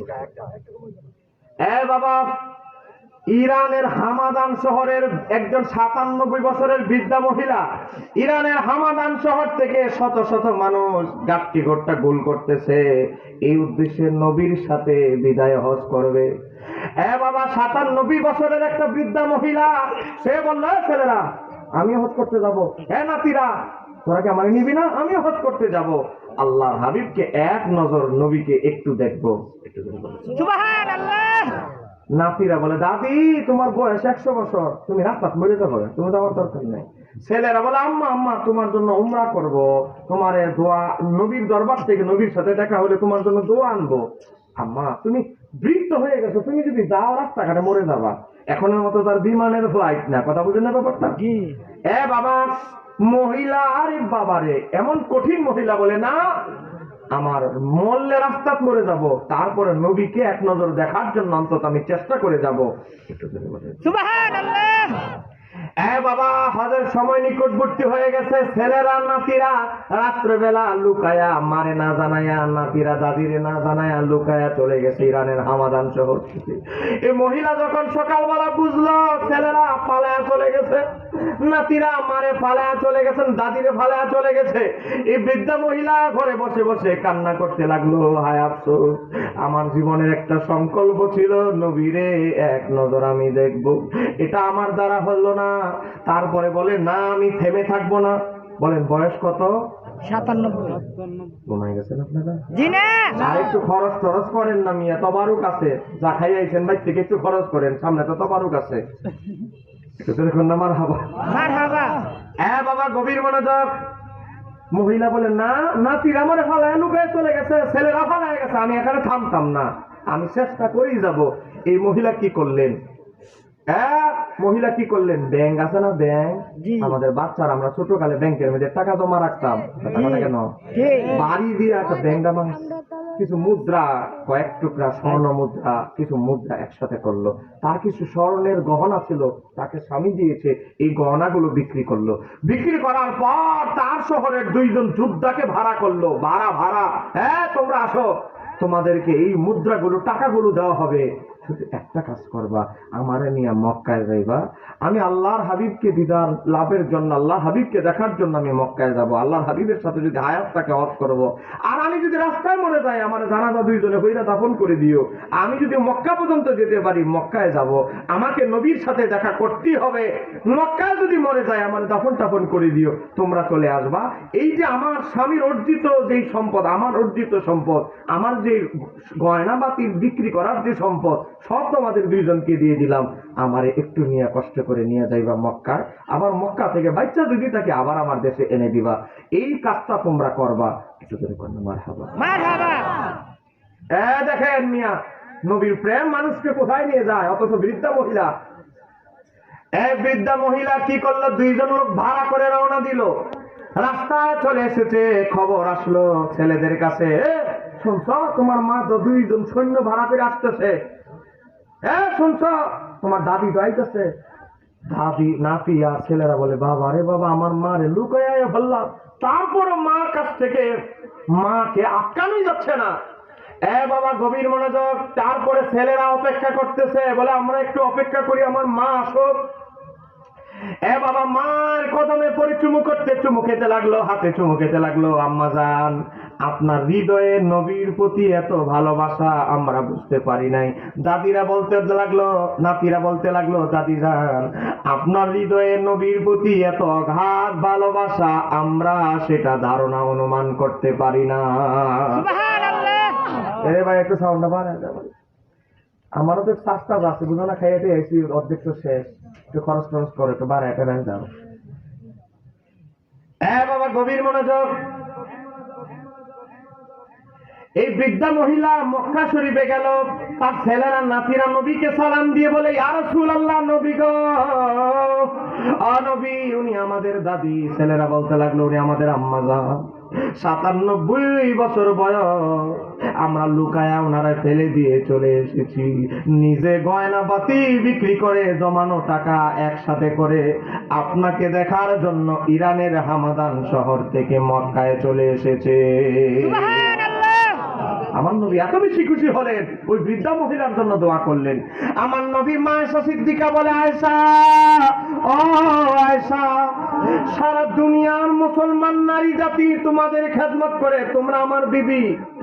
আয়েশা, তোমরা উম্মাহাতুল মুমিনিন, তোমরা নবীর বিবি হওয়ার কারণে সব নারী জাতি তোমাদের গোলামি করে, খেদমত করে। ও আয়েশা, আমি তোমাদেরকে নির্দেশ দিচ্ছি, আমার নবী ও আমার বিবিরা, নবী তার বিবিদেরকে বলছে, তোমরা বরং এই বৃদ্ধা মহিলার খেদমত করে সৌভাগ্যবতী হও। আমি নবী কেমন ভাবে ভালোবেসেছে, তার উপমা বিরল। আমার নবীর কাছে দোয়া চাইলেন, বিদায় হজ শেষ, আমার নবী মদিনায় চলে যাবে। এই বৃদ্ধা মহিলা বলে, ইয়া রাসূলুল্লাহ, আমি জানি না আমি রাস্তায় মারা যাবো না কোথায় মারা যাবো, আমার জন্য আবার দোয়া করে যান। আমার নবী বললেন, তুমি তোমার শহরে না যাইয়া তুমি মারা যাবে না। বলেন, আমার নবী জানে কি জানে না? জানে। বৃদ্ধা মহিলা চলে এসেছেন নিজের দেশে। হ্যাঁ, মনোযোগ। নিজের দেশে আসার পরে হাজার হাজার মহিলারা ঘেরাও করে ধরলো। কারো লাগে দাদু শাশুড়ি, কারো লাগে শাশুড়ি। আপনি কত সৌভাগ্যবান, আল্লাহর নবীর বিবিরা স্বয়ং আপনার খেদমত করেছে, আপনি নবীর বিবিদের সাথে থেকে থেকে হজ করেছেন। আপনি কত সৌভাগ্যবতী মহিলা। সবাই বলতেছে আপনি একটু আমাদের জন্য দোয়া করেন, দোয়া করেন, আপনার দোয়া আল্লাহ কবুল করবে। সব মহিলারা খালি দোয়া নিতেছে। আজ থেকে আমরা 8-10 বছর আগে দেখতাম আমাদের এলাকায় যদি কোনো মা চাষিরা হজ করে আসতো, মহিলারা ওনার কাছে যায় দোয়া চাইতো। কথা কোন ঠিক কি? আর এখনের মহিলারা কয় কত হাজি তো রাস্তাঘাট দিয়ে আঙ্গ সামনে দিয়ে হাইটা যায়, ওনার থেকে আবার দোয়া আনতো, ওনার বাড়ি যাওয়ার লাগবো। কথা কোন কেন? ডিজিটাল যুগের আমাদের বউরা পুত্রবধূরা কোন হাজি সাহেব মহিলার থেকে দোয়া আনতে চায় না। কত হাজি সাহেব মার্কেটে দেওয়া হয়, কত টাকা দেওয়া হয়, আবার উনি হজ করেছেন ওনাকে দেওয়া করতে হবে। কথা কোন কেন? আছে না নয়? ইবনে মাজাহ শরীফে হাদিস, আমার নবী বলে কেউ যদি হজ করে আসে, বাবা হজ করে আসার পর তোমরা তার কাছে দোয়া চাও, তাদেরকে বলো তোমাদের জন্য যেন দোয়া করে, কারণ তারা মুস্তাজাবুদ দাওয়া। হজ করে আসার পর তাদের পাপগুলো এমন ভাবে ক্ষমা করে দেওয়া হয়, একটা সন্তান নিষ্পাপ হয়ে যেমন মার পেট থেকে বের হয়, আল্লাহ তাদের গুনাহগুলো এভাবে মিটিয়ে দেয়। সুবহানাল্লাহ। অনেক আবার আপনাদের এলাকায় সহ আমাদের বহু এলাকা, আপনাদের এলাকায় নেই, আমাদের এলাকায় এমন অনেক হাজি সাহেব আছে, হজে যাওয়ার আগে সুদের ব্যবসা সব গুছায় টুছায় গেছে, আইয়া আবার চালু করে দিচ্ছে। আপনাদের এই সুনামগঞ্জের কথা না, চট্টগ্রামের কথা বলতেছি। আছে না নাই? আরে মরণের ভয়ে মনে করছে হজে গিয়ে মরে যায় গিয়া, সুদের ব্যবসা ট্যাবসা সব ক্লিয়ার করে দিয়ে গেছে, আইয়া আবার নতুন করে চালু করে দিচ্ছে। কথা কোন আছে না নাই? বাবা রাগ করলে করেন, না করলে না, দাওয়াত দিলে দেন, না দিলে আমার তো দাওয়াতের দরকার নাই, কিন্তু হক কথা আমার বলতে হবে। একজন হাজি অনেক সম্মানিত একজন ব্যক্তি, আগে অনেক ভুলভ্রান্তি করেছেন, তওবা করেন, নতুন করে যেহেতু হজ করে একটা নতুন জীবন পাইছেন, নতুন করে পরিবর্তন হওয়ার একটা সুযোগ যেহেতু আল্লাহ হজের মাধ্যমে দিয়েছে, পরিবর্তন হওয়ার দরকার আছে না নাই? বলেন আছে না নাই? কিশোরের আওয়াজটা দুর্বল, করে কি চাটা দিতে হইব নাকি? চা দেওয়ার লাগবে না, তা চার চেয়ে বড়টা তো আবারও কাছে, চিন্তা করেন না। বাবা, আল্লাহ সুবহানাহু ওয়া তাআলা আমাদের আলোচনা কবুল করুন, সবাই বলেন আমিন। আলোচনা এখানেই শেষ। 2টা প্রশ্ন আছে, প্রশ্নের জবাব দিব, তারপরে মোনাজাতে যাব।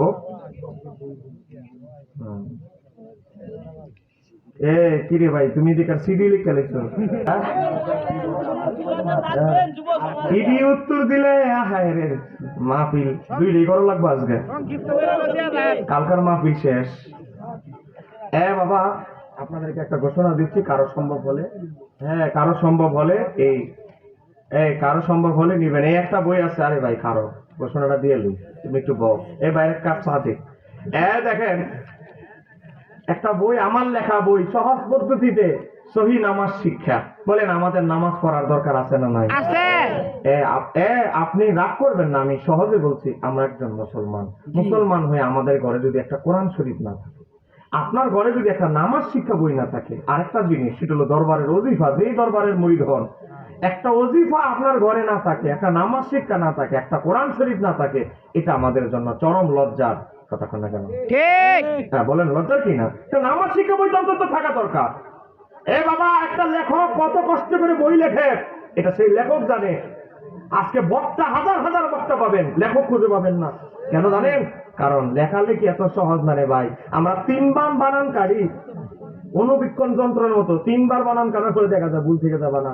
কত কষ্ট করে আমরা একটা বই প্রুফ রিডিং করি, বানান দেখে 3 বার, কত কষ্ট করে একটা বই বার করি, এত সহজ নয়। এই বইটার মধ্যে 9টা অধ্যায় আছে। বাবা, আমি 1 মিনিট আমার পক্ষ থেকে সময় ব্যয় করছি। 9টা অধ্যায়। 1 নম্বর অধ্যায় হচ্ছে কালেমা, আল্লাহর পাশে নবীর নাম লেখা, লা ইলাহা ইল্লাল্লাহ মুহাম্মাদুর রাসূলুল্লাহ, এটা যে কালেমা, এটার প্রমাণ আছে। আজকে একজন লোক, এই দেখেন আহলে হাদিস আব্দুর রাজ্জাক বিন ইউসুফ, তার বইয়ের রাসূল সাল্লাল্লাহু আলাইহি সাল্লামের সালাত বইয়ের 63 পৃষ্ঠায় লেখে, মসজিদের দেওয়ালে পাশাপাশি আল্লাহ ও মুহাম্মদ লেখা এবং নকশা আঁকা নাজায়েজ। আরেকটু ধরে আল্লাহর পাশে নবীর নাম আমরা মসজিদের মধ্যে লিখি, এটাও বলে নাজায়েজ কাজ, গুনার কাজ। আর কালেমা নিয়ে তো ষড়যন্ত্র আছে। এখানে 5 ওয়াক্ত নামাজ আছে, ফরজে কিফায়া নামাজ আছে, বাবা 100 টাকা 150 টাকা কি প্রণোদনা করে 150 টাকা বইটা বেচতে 150টাই আমার লাভ না, হয়তো 40 টাকা লাভ, হয়তো 42 টাকা লাভ। একটা বড় লাভ আমি হব, আমি লাভবান হব। আপনার ছেলে যদি দোয়ায় কোন শিখতে পারে, আমার নবীর এখানে 44টা দুরূদ দেওয়া আছে। রোগ হইলে দুরূদ শিফা, ঋণগ্রস্ত হলে 268 পৃষ্ঠা একটা দুরূদ আছে। বাচ্চার স্মৃতি শক্তি ভালো না, পড়লে মুখস্থ থাকে না, 266 পৃষ্ঠা একটা দুরূদ আছে। দেখেন 266 পৃষ্ঠা, দেখেন 266 পৃষ্ঠা দেখেন। আপনার বাচ্চা পড়লে মুখস্থ থাকে না তো থাকবো কেমনি? মোবাইল দিয়া আর মাথার ঢিলু নষ্ট করে লেছে। কথা কোনো কেন ঠিক কিনা? চলে যায় খালি স্টোরিতে, টিকটকে চলে যায়। টিকটকের ছেলেগুলো কি লাল চুল নীল চুল, হিন্দি ভাষায় গালি দেয়, বিভিন্ন ডায়লগ দেয়। ওরে বাবা রে বাবা, বাচ্চার বয়স মাত্র 3.5 বছর, হিন্দি ডায়লগ, অমুক ডায়লগ, সব ডায়লগ তার মুখস্থ। কথা কোনো কেন ঠিক কিনা? এমন দুনিয়ার টিকটক ভাইরাল যত কিছু আছে আপনার না জানলো বেচারা জানে। কিছুদিন আগে ডায়লগ মুরব্বী এতে জানে, ঢেলে দেই কেউ জানে না, হেতে জানে। জানে কেমনে? 3 বছরের বাচ্চা এত টিকটক দেখে, টিকটকের ভিতরে তো সব ডায়লগ পাওয়া যায়। কথা কোনো কেন ঠিক কিনা? বাবা বাবা, মোবাইল বাচ্চারে দিতে সাবধান। বিশেষ করে মহিলাদের কি ভ্যান্ডেল হয়েছে? ভ্যান্ডেল কোন দিকে ভ্যান্ডেল হয়েছে? ওইদিকে মাদ্রাসা হয়েছে না? আমার মা বোনদেরকে বলবো প্রজেক্টর দিচ্ছেন না, না এটা কি কাম করছেন মেয়ে? এটা কামটা কিন্তু ঠিক হয় নাই। আগামী বছর কিন্তু প্রজেক্টর দিতে হবে। আপনাদের জন্য মহিলারা বিল পাস করে দিয়ে যেতেছে, চিন্তা করেন না। আগামী বছর প্রজেক্টরের ব্যবস্থা হবে। প্রজেক্টরে বেশি না, 1010 টাকা খরচ হবে। 10 টাকা আমাদের মা বোনরা চাইলেই তো 10 জনে 10,000 টাকা দিয়ে দিতে পারে। কথা কন না কেন? আর প্রশ্ন দিয়েন না চাচা, আর প্রশ্ন দিয়েন না। এই নামাজ শিক্ষা বইটা নেবেন, 215 টাকা নামাজ আছে। যারা মুসিবতে পড়বেন, কেউ সাহায্যকারী নাই, 4 রাকাত নামাজ পড়বেন। আকাশ থেকে 4 জন ফেরেশতা আসবে। আপনার বিপদ দূর হলে এই 4 জন ফেরেশতা আপনার বিপদ দূর না হওয়া পর্যন্ত ফেরেশতারা আকাশ থেকে এই জমিনে থাকবে। আরেকটা বই আছে দেখেন, তাসাউফ দর্শন। বাবা, যারা পীর মুরিদ কাদিরিয়া তরিকা, চিশতিয়া তরিকা, নকশবন্দিয়া তরিকা, বড় পীর আব্দুল কাদের জিলানীর লেখা বই, সিরুল আসরারের বাংলা অনুবাদ। বইয়ের নাম তাসাউফ দর্শন। মারিফত কাকে বলে, হাকিকত কাকে বলে, ওলি হইতে হলে 40টা গুণ লাগবে, এগুলো এখানে আছে। আপনার হৃদয় থেকে হিংসা দূর হয় না, কেমনে হিংসা দূর হবে? আপনার অহংকার দূর হয় না, কেমনে দূর হবে? গাউসু পাক বলে, আপনি নামাজ পড়েন, মন জায়গা দোকানো, দুম জায়গা। ওই সৌদি আরব ছেলের কাছে অসুস্থ, তো নামাজে মন বাইন্ধে রাখতে পারেন না, তো কি করতে হবে? গাউসু পাক বলে এখানে সব মেডিসিন দেওয়া আছে। এই বইটা তরিকাপন্থী যারা শুননি তারা নেবেন, 150 টাকা দাম। আর একটা বই, এটা বেশি একটা নাই, মানে 5 কপি আছে। এই বইটা মহিলাদের জন্য নেবেন। মহিলারা এই বইটা নেবেন। ইসলামের নারীদের মর্যাদা, পর্দার বিধান। পর্দা যে করতে হবে, পর্দা না করলে কি গুনাহ? বাজারে খালি ঘন ঘন বেশি বেশি গেলে বেপর্দায় কি গুনাহ? কবরে কি আযাব, জাহান্নামে কি আযাব আমাদের মহিলারা জানে না। একজন নারীর প্রতি, এক স্বামীর স্ত্রীর প্রতি স্বামীর কি অধিকার, স্বামীর প্রতি স্ত্রীর কি অধিকার আমাদের মহিলারা জানে না। কথা বলে না কেন? ঠিক কিনা? দেখেন 205 পৃষ্ঠা আছে। আপনি একটা মেয়ে বিয়ে করবেন, ছাত্রীর কোন কোন গুণ দেখে বিয়ে করবেন, 205 পৃষ্ঠায় পড়বেন। বাবা, আপনার স্ত্রী উত্তম স্ত্রী কিনা কেমনে জানবেন? 204 পৃষ্ঠা থেকে পড়বেন। 3টা বইয়ের দাম 450 টাকা। একসাথে 3টা বই যদি কেউ নেন, 50 টাকা কম রাখা হবে, 400 টাকা। 3টা বই যদি একসাথে কেউ নেন, 50 টাকা কম, 400 টাকা রাখা হবে। আর একটা নিলে 150 টাকা করে দাম। এটা মেয়েদের জন্য নেবেন। আপনার বউ এর কথা বলে না, পর্দা করে না, শ্বশুর শাশুড়ি খেদমত করে না, তারই নিয়ে দিবেন। বউ, তোমার জন্য তোমারও আনছি একটা বইও। আল্লাহ সুবহানাহু ওয়া তাআলা আজকের আলোচনা কবুল করুন, সবাই বলেন আমিন। এখন কয়েকটা প্রশ্নের উত্তর দিয়ে আলোচনা শেষ করে দিচ্ছি।